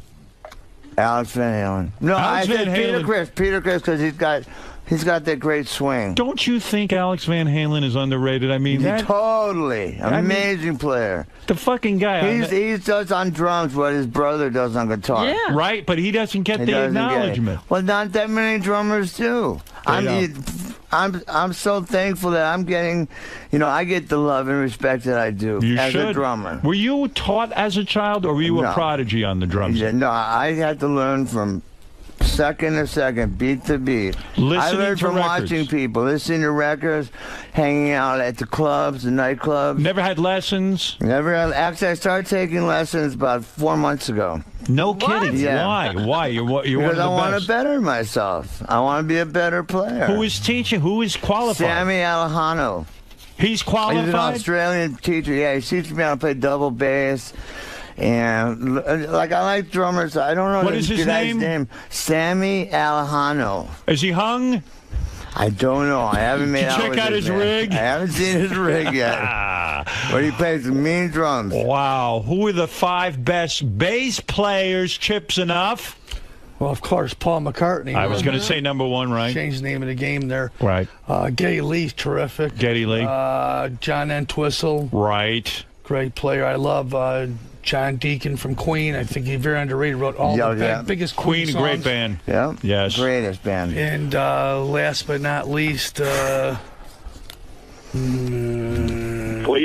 Flea is a good one. Great. All right, boys, now a real tough question. 5 vice presidents that were the best in history. Go ahead, Steven. All right, forget that one. I'm just kidding around. All right, let's go finally to Mark. Mark, go ahead. What's up? Hey now. Hey, Howard, this is a great interview. I love these guys. These boys are top-notch. They're at the top of their game. Don't fuck with them. Go ahead. Yes, Mark. How and why is Steven still alive? He should have been dead 50 years ago. You know, Ozzy Osbourne is being experimented on as we speak. They're trying to figure out. Analyze Ozzy's brain. And all due respect to Ozzy, I love Ozzy, but they should really be examining Steven Adler. Well, the thing with Ozzy is he's managed to survive it all. Yes, he has. Well, Steven will too. Well, you know what? Believe it or not, and I've tried many times to kill yourself. It is very hard to kill yourself. Describe in your book. You describe it. How many times have you tried to kill yourself? I mean, serious. Dozens. And why did you fail? What happened? There's all I did is twice, 2 separate occasions. I took 100 Valium. Go ahead. Drank a whole bottle, a big bottle of Jägermeister. Right. Shot up 3/4 of a gram of heroin. Had the best 8-hour sleep of my life. Wow. Woke up, everything fine. I woke up going, holy crap, I can't even do this right. I'm still here. It's easier to cripple yourself. Did you ever try to hang yourself, shoot yourself, stab yourself? No, it's cut my wrist. You cut your wrist? Oh, yeah. And you bled and you woke up and that was the end of it? I bled for 10 seconds. You see, you really do want to live, don't you? Yeah. Right. Of course he does. And thank God. I just, doing this book, it gave me an opportunity to get all this crap out of my system when you're move on. When you're getting that much pussy and all the money, why would you want to die? I don't ever understand it. Because I lost it all. I threw it away. Right. And you then hit rock bottom. I thought I did, but there was so much more deeper to go. Wow. What a book. What a book. What a life. What a life. You know, this guy, when he had to go, he got such abscesses on his stomach. You'll read about it in the book. Oh, God, it was suck. So when I mean abscesses, from shooting into his stomach, he got these, like, pus welts, right? And we went to the doctor, and they had to stab you a couple of times and cut them open. Oh. And you said shit came out of those wounds. What came out of there? Pus? Pus. 5, 6 different colors of pus. Ugh. Did it smell? Smelled horrific. Unbelievable. I'm going to throw up. Hold on. Yeah. Just thinking of it. Oh, man. So great. Let's go to Mark. Mark, you're on the air. Hey now. Hey now. There's no other place that you could have this interview but Sirius. Of course. Yeah, of course. That's why, who can debate what's better, terrestrial radio or this kind of radio? This is it. I'm wondering, Steven, where else are you going to be promoting this? What kind of stories can you tell, my brother? Well, you can clean it up. You gotta get the book and read it. That's all. Listen, he doesn't need any other. Here's 𝗛ci𝘄𝗿𝗿's sister. When's the last time you spoke to your sister? Oh, she's the casting director for Biggest Loser. No kidding. Yeah. Hey there. Hey, Gina. Good morning, honey. Hi, Chippy. Hi, Stevie. Hi, darling. How are you? Did you know your brother had one of the biggest penises in history of rock? He loves to tell families. Did you know that, Gina? He brags a lot, I know, but I think it's all true. I've read it in books. Gina, it's legendary. Have you ever seen it? Did you see him when he was a baby? Are you older? No. I didn't see it when I was a baby. I've actually never seen it. But You never got to see your brother's penis? No. Did you ever show Gina your penis for any reason? No. When he was a baby, you didn't walk around without a diaper? I'm way older. I wonder if it was... Oh, you are way older. Yeah. Gina, anything special about your vagina you want to share with us? No, not in particular. But all right. And what about Gina? What about Jason? Anything about his penis you want to share? Great, yeah. Gina, there's a couple of my guys. Jason. There's a couple of my guys you have to cast on that Biggest Loser because they're getting out of control with the weight. And we're still having open calls in 5, 6 cities for the next 2 weeks, so they should come out to one of them for sure. I'll give them a VIP pass. Very good, Gina. Thank you. Do you think they could make it on? They're getting such big people for Biggest Loser. If they've got at least 100 pounds to lose for men or 80 pounds for women. Hey, let me ask you something, Gina. When you're doing the casting, if you don't mind, boys, if I ask Gina, because I'm curious about this. Sorry, I don't mean to. No, you're wonderful. Go for it. When you look at the fat people, I would think you got to do more of this. You got to say to yourself, gee, if they lost weight, I got to find someone who's going to look fantastic and hot when they lose the weight. And within the show, they could get down to a normal weight. Right. You are both 100% right. We met a girl in Denver who I pray makes the show. She was fantastic. And all I could do is look at her and say she would be so beautiful. Ah, that's the key. Right. That's the key. Gina, I got to tell you something. I watched the show. I know. The reason I got disillusioned, these people would lose weight. They were uglier than when they started. I was like, why are they wasting their fucking time? You got to get people who get hot. It's Cinderella. That's all I'm saying. All right, Gina. Thank you, darling. All right, we lovely girl. Love you. Give Hollywood Gilman our love. Go see Adler's Appetite. They're amazing. They play the entire Appetite for Destruction album plus the new single Alive. Is that right? Yeah. I didn't know you did Appetite for Destruction. Yeah. Chip, you know all those songs? You got them down? Of course you got. Learned them from Duff. How Steven is still alive. It's because he's got a whole life ahead of him yet with this is coming up. It's amazing. He should be dead 20 times over, I'm sure. I tell you, you go and your brother's some bass player. You're proud of him, I bet, right? Oh my God, he's Howard. You've been a fan of his for 20 years. He's one of the best. It was the anniversary of Baba Booey. He's been Boy Gary. I've been hearing him talk about for 20 years. That's right. All right, Gina. Thank you. We love you guys, Howard. That's Gina's enough. Love you, honey. Gina's enough. Love you guys. Love you, honey. Gina's enough. Too. There's enough name going on and on. A lot. I didn't know your sister was famous. She's a casting director. Yeah, absolutely. His daughter's a big actor. Yeah. Your daughter's a big actor? Yeah, my daughter Tara, she just did play Last Little Whorehouse in Texas. And she did Grease? Yeah, she did Grease. She's terrific. No wonderful. Kidding. Yeah, Where's she live, in L.A.? She's out in Newport Beach, with her mother. Yeah, you still talking to the mother? Yeah, get along great, just like you still talk to him. Sure. Yeah, of course. Absolutely. Yeah. There's nothing like I'm saying yes. Families forever. Family. See, I've been married 10 years. There's no sex going on. No, I'm married. I'm married. I'm like my grandparents. My grandma has her room. My grandpa had his room. And they met in the middle. I'm married. I got laid last week. Look at me. Even with my small rig. All right, listen. Let's listen to a little music. I'm going to play the boys out with this. This is their new single. As I said, these two great friends of the show, Steven Adler and Chips Enough, come in here. They promote. They tell you what's going on. They're honest with you. And now it's time for you to listen to their music.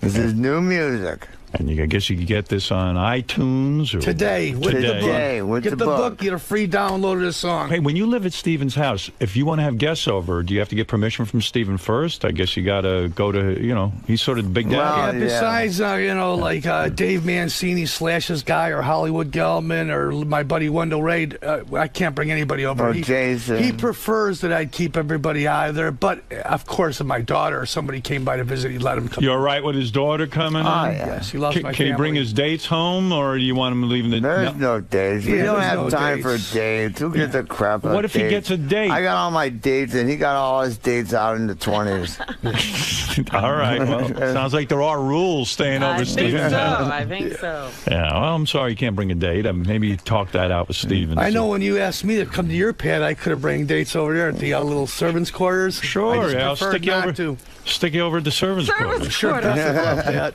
Yeah. All right, let's put you in a little French maid outfit. All right, listen to me.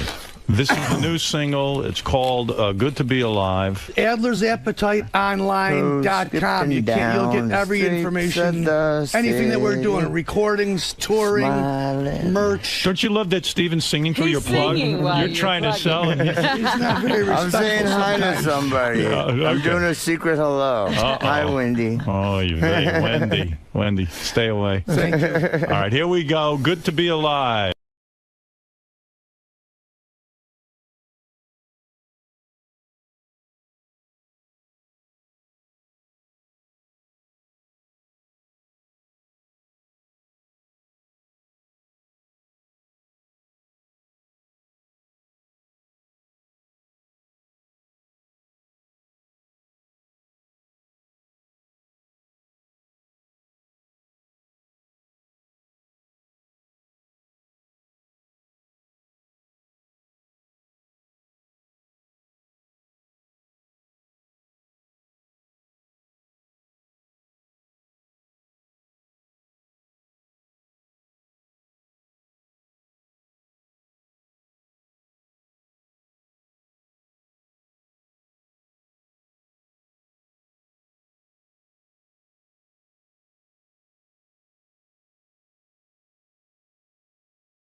good to be alive. Guys, how is it to be back on the show? Oh, wonderful.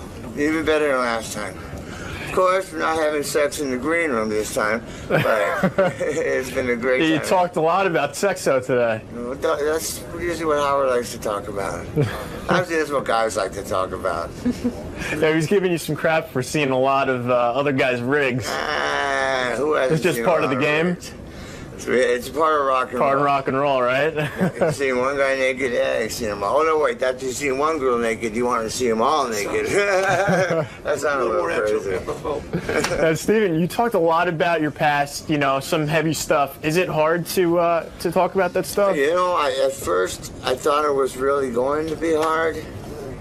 But once I actually did it, I realized how healing it was, emotionally and physically and mentally, to just get it out of your system. And once I said it, even like the sexual abuse stuff and, you know, all that crap, it was just to say it was just like, I thought it was going to be the worst feeling in my life, but it turned out to be the opposite, the best feeling. That's awesome, man. Yeah. Cool. All right, guys. Well, thanks for stopping by, and good luck with the music. Yeah, you'll be seeing a lot more of us. I'm just hit 𝗦𝗵cie up. We're going to have our own radio show here, so. Awesome. Looking forward to it. Look forward to seeing you. I want to thank Harper Collins, too, and Vanessa and Marty and this young lady. Did you have sex with them? Not yet. Not yet. Seen Marty's ring yet.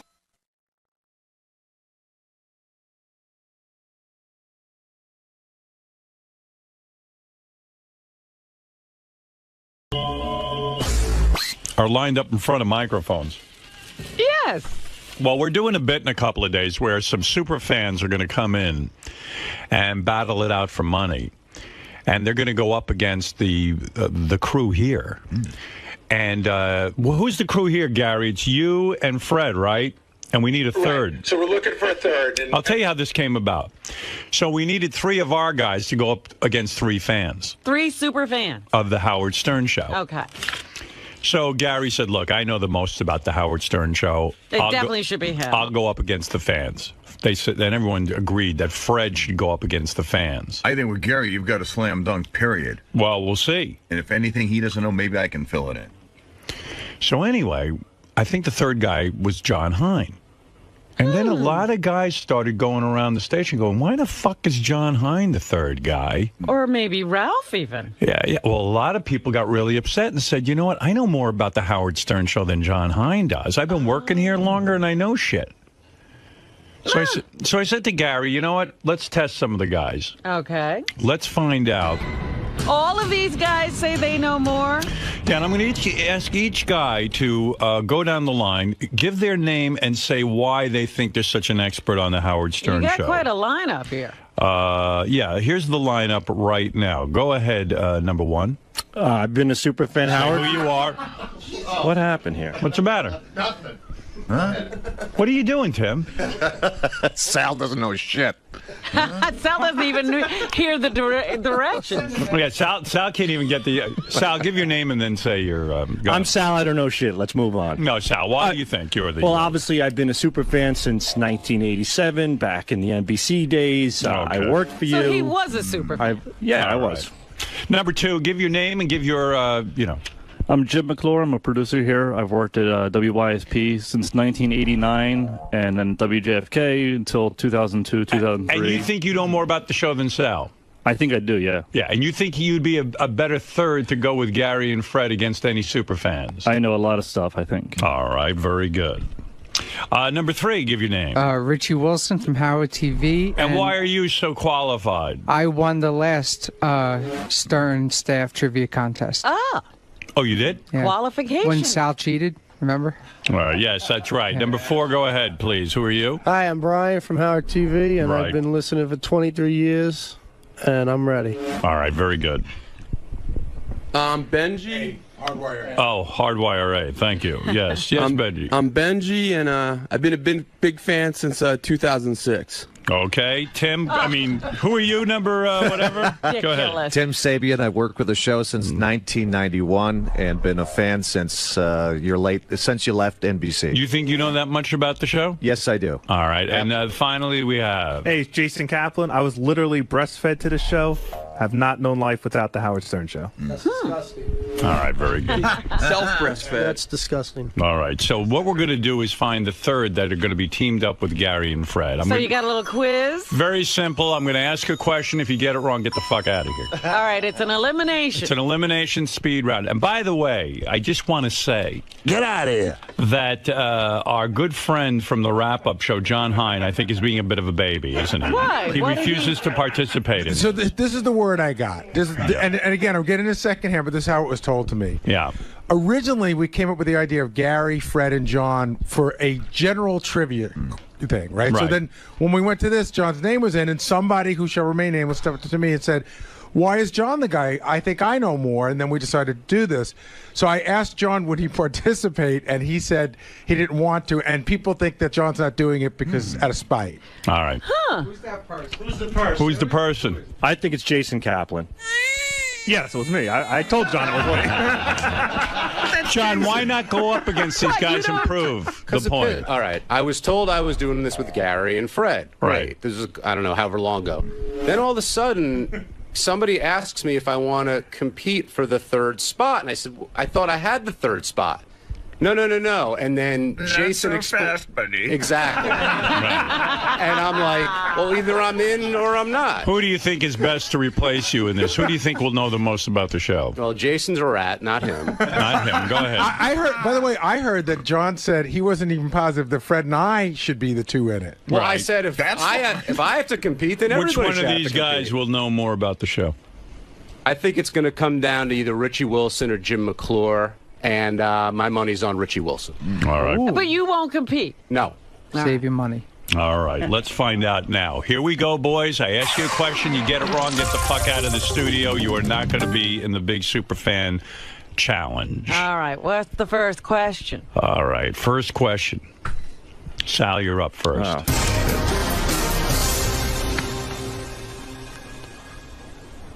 What is Howard's bulldog Bianca's full name? Bianca Rebecca Romaine O'Connell, Stamos O'Connell. Wrong, you're out. Get the fuck out. Hey, guys, as soon as he gets one wrong, you just yell out in unison, get the fuck out. All right, there we go. All right. Get the fuck out. Get out of here. Get out. I'd say... All right, some people think that Jim might know everything. Let's go to Jim. Jim, I'll ask you the same question. What is Howard's bulldog, Bianca's full name? Bianca Romaine Stamos O'Connell. Correct. Stern. You are in. Don't get the fuck out. Richie, some people think you are the Howard Stern Show expert. Let's find out. What year did Howard Stern graduate from Boston University? I'm getting the fuck out. Do you not know? No. Take a guess. You're not going to figure it out? 68. Wrong. No. Get the fuck out. Get the fuck out. Wow. He went down fast, Yeah. huh? Bet you all the other guys are going to go down fast. Let's see Brian Phelan. Standing there like they're confident. What's the answer? What year did I graduate from Boston University? 1976. 1976 is correct. Yes. Benji. What football player did Stuttering John lose to in a foot race? Ooh. Happened here on the show. John challenged him. You were here. What? Say it. Get the fuck out. Everybody. Get out of here. Get the Walker. Get Wrong. the fuck out. Wrong answer. Goodbye, Benji. All right, Tim. You know what part of this isn't working? Where we all yell out in unison, get the fuck out. Yeah. Okay. When I hold up my hand, we yell out, get the fuck out. Okay. I don't like that. All right, let's go to Tim Sabian. What football player did Stuttering John lose to in a I got to foot race? take a stab at this. I think it's LT. Get the fuck out! All right. Take your headphones with you. Don't hand us the headphones. I don't want those. Leave those off. All right. Jason Kaplan, you're the guy who started this whole mess. Otherwise, John Hine would be in this already. What football player did Stuttering John lose to in a foot race? Was it Marco Battaglia? That is correct. We're down to 3 guys. All right. Back to Jim McClure. Back to Jim McClure. All right, here we go. Which celebrity guest won Jeff the Drunk a butt billionaire date with Tabitha Stevens? Ooh. Now, if you remember that show, we played a game called Butt Billionaire. And the celebrity was playing for Jeff the Drunk. I'm out. Get the fuck out! Jim McClure did not know. Now, hold on. And now what happens if these next 2 guys don't get it? Oh, that's right. Stay the fuck in. No, wait, get the fuck out, but go behind the screen. Yeah, right. Don't take the walk of shame. Brian? Can I have the question again? Okay. Which celebrity guest won Jeff the Drunk a butt billionaire date with Tabitha Stevens? That would be Mr. William Shatner. Correct. Wow. And Jim McClure can get the fuck out. Jim, get the fuck out. Jason, did you know that? Yes, I did. Okay, here we well, go. you can say that now. Which future Wack Packer was first discovered online at the release of Howard's book, Miss America? Oh. Jason. I believe that is Crackhead Bob. That is correct. Yes, so we have 2 people left in the contest. All right, Brian. Yes. What celebrity was Howard and the crew talking about when news of the attacks of the World Trade Center broke out? Pam Anderson. Correct. Oh, boy. Jason Kaplan, what title does Mike Gange hold for Howard TV? Oh. Senior producer? I might need a ruling on this. It's not. I'm getting a ruling from. What do you say? Well, why don't you Here's ask the problem. Brian if he can get it right? Brian works for Howard TV. Yeah. All right, I'll discount the question. Is that senior? I'm going to say supervising producer. Yeah, that is correct. It's supervised, but some people have called him senior producer. Right. I've heard the term. All right, so I'm going to let that slide. Thank you. Go to another question. All right, let's go to Jason. Jason, the onus is on you. What high school did Howard Stern graduate from? That's a tough one. Rockville Center? Oh, that is correct, but it's not. It's called Southside. So I knew that. Yeah. So let's go to Brian, and Brian's going to finally. No, this is the final question. Yeah, There's if no, you get this right, you're the this guy. is it. What was the name of the black traffic reporter that Howard created while at WNBC? Mama Licka-Boo-Boo Day. Good enough. You're in. Nice. Jason, hold on. Not the quite the correct pronunciation. That's right. He said Mama Licka-Boo-Boo Day. He said Licka. Spell it out. It's pretty close. Mama It's Luca. Mama Luca Boo Boo. It's spelled Licka, though, no? No, Mama Luca Booble Day. Mama Liquor? You think it's like Liquor? No. He's not helping his case here. Lacka, I thought it was spelled. Hey, I'm giving it to him. right. Come on. I mean, give the guy a fucking break. Mama, Welcome you to the want- team. Hey, all right. Let Brian Phelan in. Harry Belafonte's song. Come on, man. I got the right town. If you got the kind of spelling, can He we said go he one knew more? No, Southside but I High said School. Southside. I think these I guys knew that are it's called Southside. You said No. Howard said Southside. Give All him right, one you more want to settle question. this? Here we go. You know, One more question. By the way, Here we go. Robin's right. When Jason didn't get it quite right, you should have thrown it to Brian to get Yeah, it exactly. yeah. You're right. You're right. All right. I fucked up. I'm a bad game show host. I blame You forgot your own game. All right. Okay, here we go. I'm going to give you a super hard one. Super hard. This is the I'll go to wheat Jason from the first. chaff question. Let go Jason first since you were doing better. Right. All right. Here we go. Howard Stern performed a spoken word opening to the song When the War Comes for which band's album, Jason? Blue Oyster Cult? That's correct.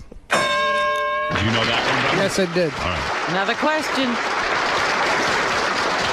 Here we go. All right, this is it. These are hard, by the way. Who did Baba Booey Gary replace when he started working for Howard Stern? Boy Lee. That's correct. Oh, geez, Look we at got you. a real runoff here. Okay. Here we go. This is it. You ready, Jason? Yes, sir. You think you can handle this? Yes, sir. All right. These are not easy. Been training my whole life for this. How old was Kenneth Keith Kallenbach when he died? I'm 36. What do you say, Brian? I'm going to say 30. You're both wrong. 29? 39. Oh, 39. Can you believe that? Wow. All right. Now we're still at this. All right, Jason, you're first. While interviewing a drunken Henry Hill, Lisa G thought he said, I want to come on your face. What was he really saying? Caramel macchiato from Starbucks, please. Not exactly. I want caramel macchiato. Brian's right. Wait, what did Jason say wrong? It's I want a caramel macchiato. Yeah. You need the I want? All right. It's in the ballpark, though. You got to get another question. I think he didn't get it right. Caramel macchiato was the part that she screwed up. All right, we'll give it to you. All right. I agree. The judges agree. Caramel macchiato is the answer we're looking for. All right. You guys agree? Judges? I think I do, Fred. Yeah, I think caramel macchiato is what you were looking for. Yeah. All right. I was looking for I want a caramel macchiato, but okay. Because he goes, I want a... And that the disputed part was caramel macchiato from Starbucks. None of that was said. Caramel macchiato was said. Yeah, but not from Starbucks, and you didn't say I want. Listen, Gary and Fred just ruled on it. They ruled that he was definitely close in the enough. Okay.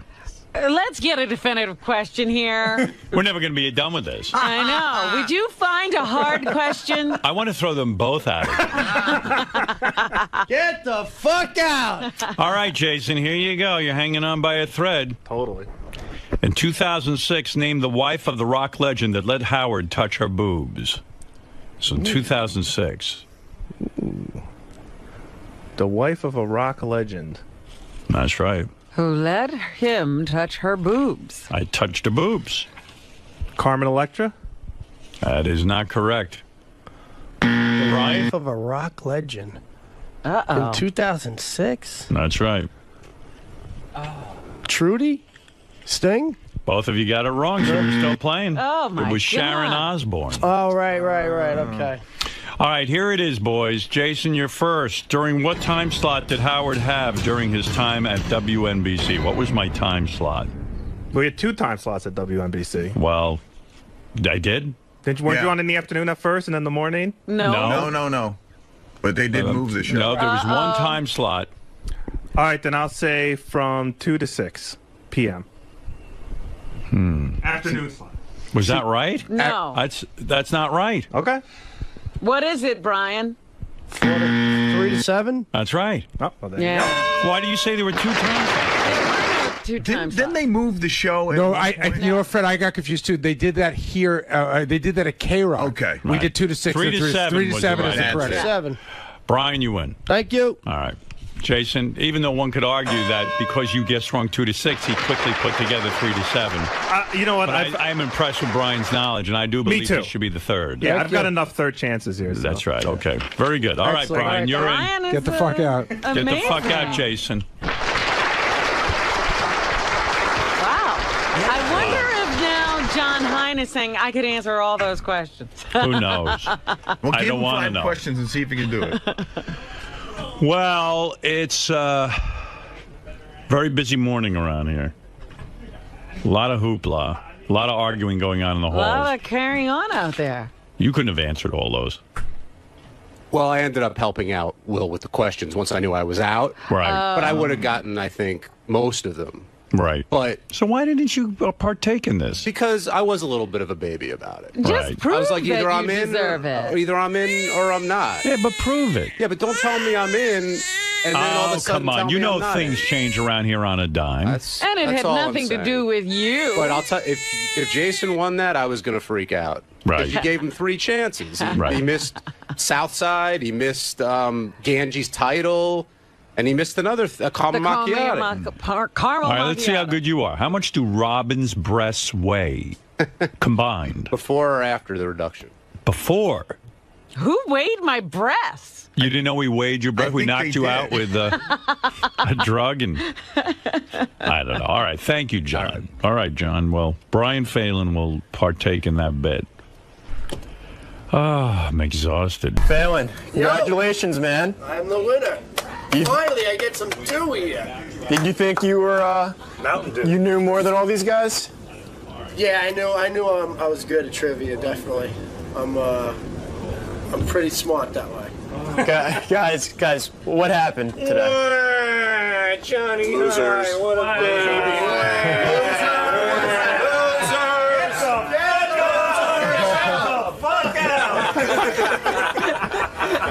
Sal. Yeah. Sal, what happened, man? Sean's a little fucking bitch. That's what happened. You know? He should wipe his diabetes blood with a tampon, not with that stupid thing. Hey. No, but Sal, you're a huge Howard Stern fan. I came close. What I threw in Rebecca. Yeah, I said Rebecca Romaine, Stamos O'Connell. Getting knocked out at the first question is not cool. I'd like to knock you the fuck out right now. You know, what can I do? But Richie's a legend. He was the winner at the last contest. He was my biggest competition, and he got bumped out the first two, so it wasn't easy. You guys think were the questions fair? Yeah, definitely. Yeah, well, the one about the Howard TV titles was a little unfair because of Richie and Brian working directly next to Ganji. I thought that was a little, but otherwise, yes, I thought they were very fair. And the 5 choices fair you got after you got them wrong. Yeah, that's it. Fair enough for Jason to keep changing the answers every time. So yeah. I didn't change the answers. The judges kept my answers. Good job, Benji. Good job. So, Benji. Yeah. What'd you think of the contest? I didn't even know, who's the Stuttering John? They say I had to mark. There was stuttering. I love stuttering. Now let's go over to John Hine, and we'll ask him some questions to see how well he does. Yeah, come on. John, my first question to you, John, is what is Ray Stern's maiden name? That's GoToMeeting.com and the Shipman. Get the fuck out! Hey, ask your question. How do you spell Ray? Don't know. Get the fuck out! What were the core letters for Hartford, Connecticut? Don't know. Yes, you do. Come on. What a crybaby. I was upset that I was told I was in it, and then 2 weeks later, because Jason bitched about it, I was told that I had to compete for it. I think it's bullshit. So, I'm not competing, and you saw what happened. They were all idiots. After hearing those questions, how do you think you would have done? I would have gotten most of them. Not all of them, but most of them. I think Phelan did a good job. He deserved to win. Jason, I lost 3 times, so, and, the guys who really don't know anything, like Sal, choked the first question, they blew it, but, choke on this. But, ultimately, it'll be a good team, and I wish them luck, and I'll have the pleasure of writing all the questions for the contest, and we'll see how good they really are. All right, Lisa G is here with some headlines, then we got to get over to the Mel Gibson tapes, and then we got to get to some other stuff, too. Let's go to Lisa G. Lisa, takes shit at work. What do you have for us from the Howard 100 newsroom? All right, Howard, after 27 years of giving himself shots of insulin 5 times a day, John Hines decided to get an insulin pump, just What's like that? Steve Brandano. You inserted the little tube under the skin in your stomach, and the insulin goes in automatically. You still have to program it. But where's the insulin coming from? I guess it's in the tube, I think. He'll have to tell you. So do you walk around with it like a colostomy bag? It's on the inside, isn't it? The little tube is underneath the skin, and then there's it looks like an old-fashioned beeper, but it's small, and it reads you the numbers. Yeah. How many? It seems to me like everybody's got diabetes lately. You know what I mean? Well, he's a juvenile. No, I know. I'm just saying. Diabetes person. It seems so like he was born with it. A lot of people are being born with this diabetes. I'll tell you what the problem is. Was his mother and John? Were your mother and father a diabetic or diabetics? There's too much breeding going on. This is the kind of thing that should be actually genetically bred out. Were your parents diabetics? I'm going to get to the bottom of this. I'm going to solve this problem. No, we're not. No. Where does this come from, this juvenile diabetes? My uncle had it and my grandmother had it. So the one I have is genetic.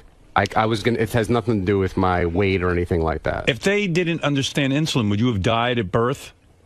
No, I got it when I have juvenile diabetes. It's not the correct term anymore. Let's say they didn't have this pump and this insulin and all this other. He would die. Yeah, if I didn't have insulin, I would die.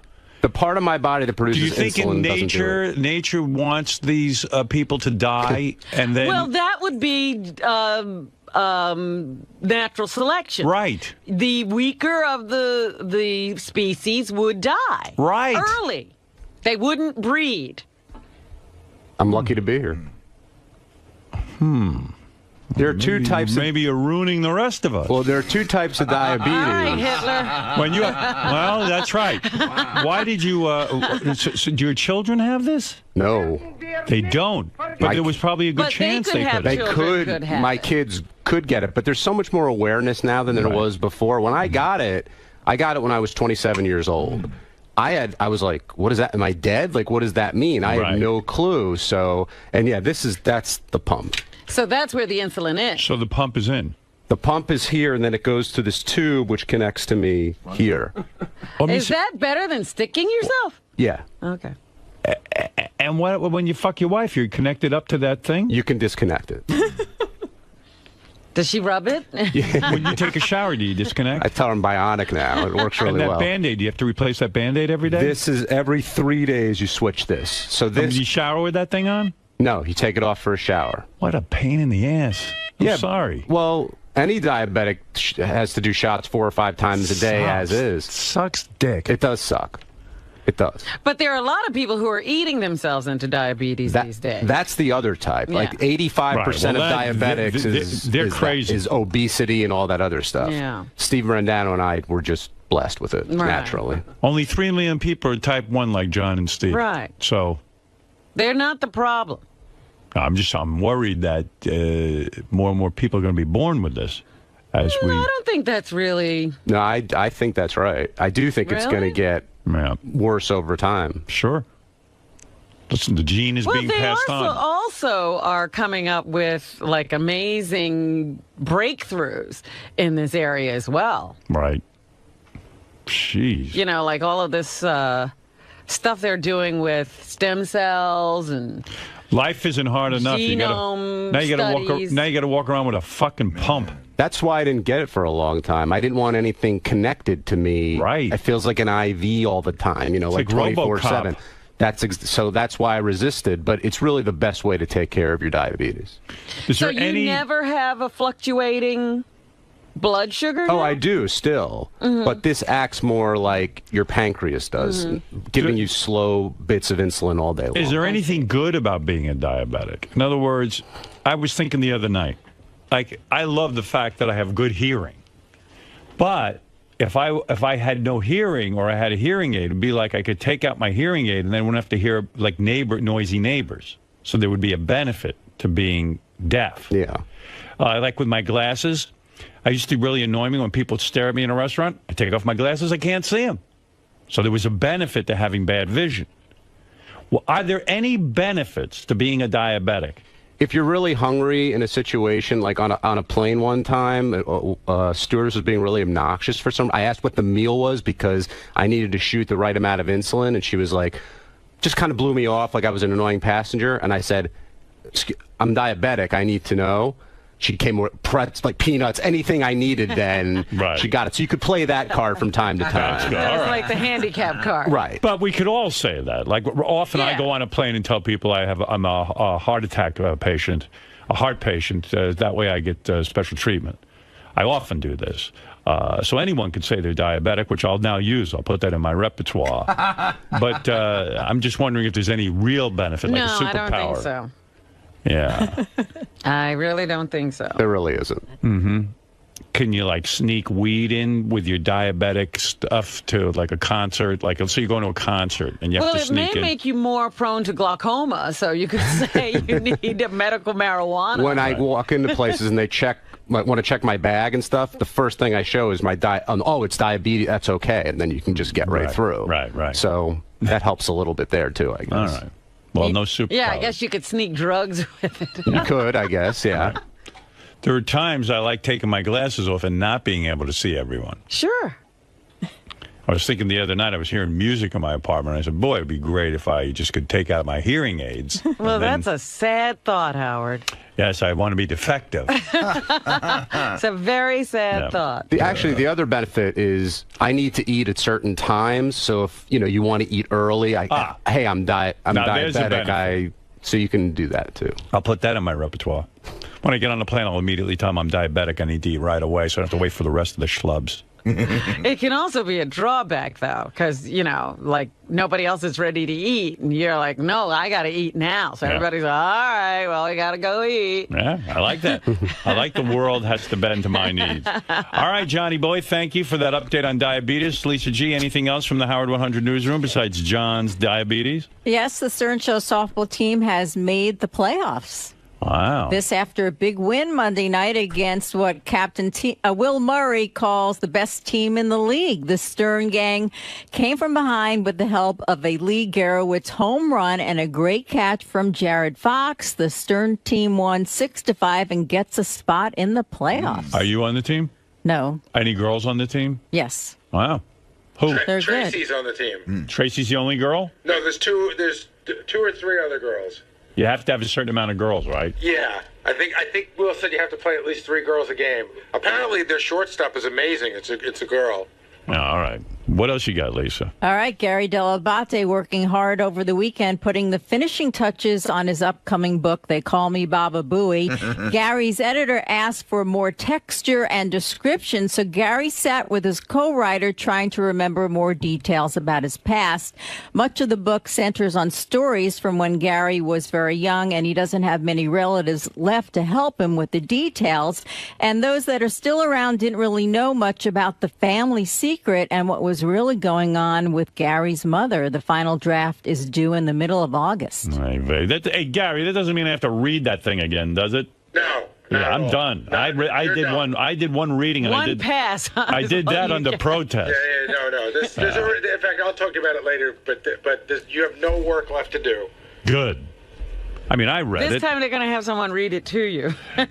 You like the audiobook? No, look, I read it. I had my comments, and I was fine with it. But just because you did a rewrite, I'm not sitting there again with that thing. No. In fact, as I told you, there's probably the only thing I would tell you is there's more stuff coming out that you'd be interested in. All right. Well, I'll wait.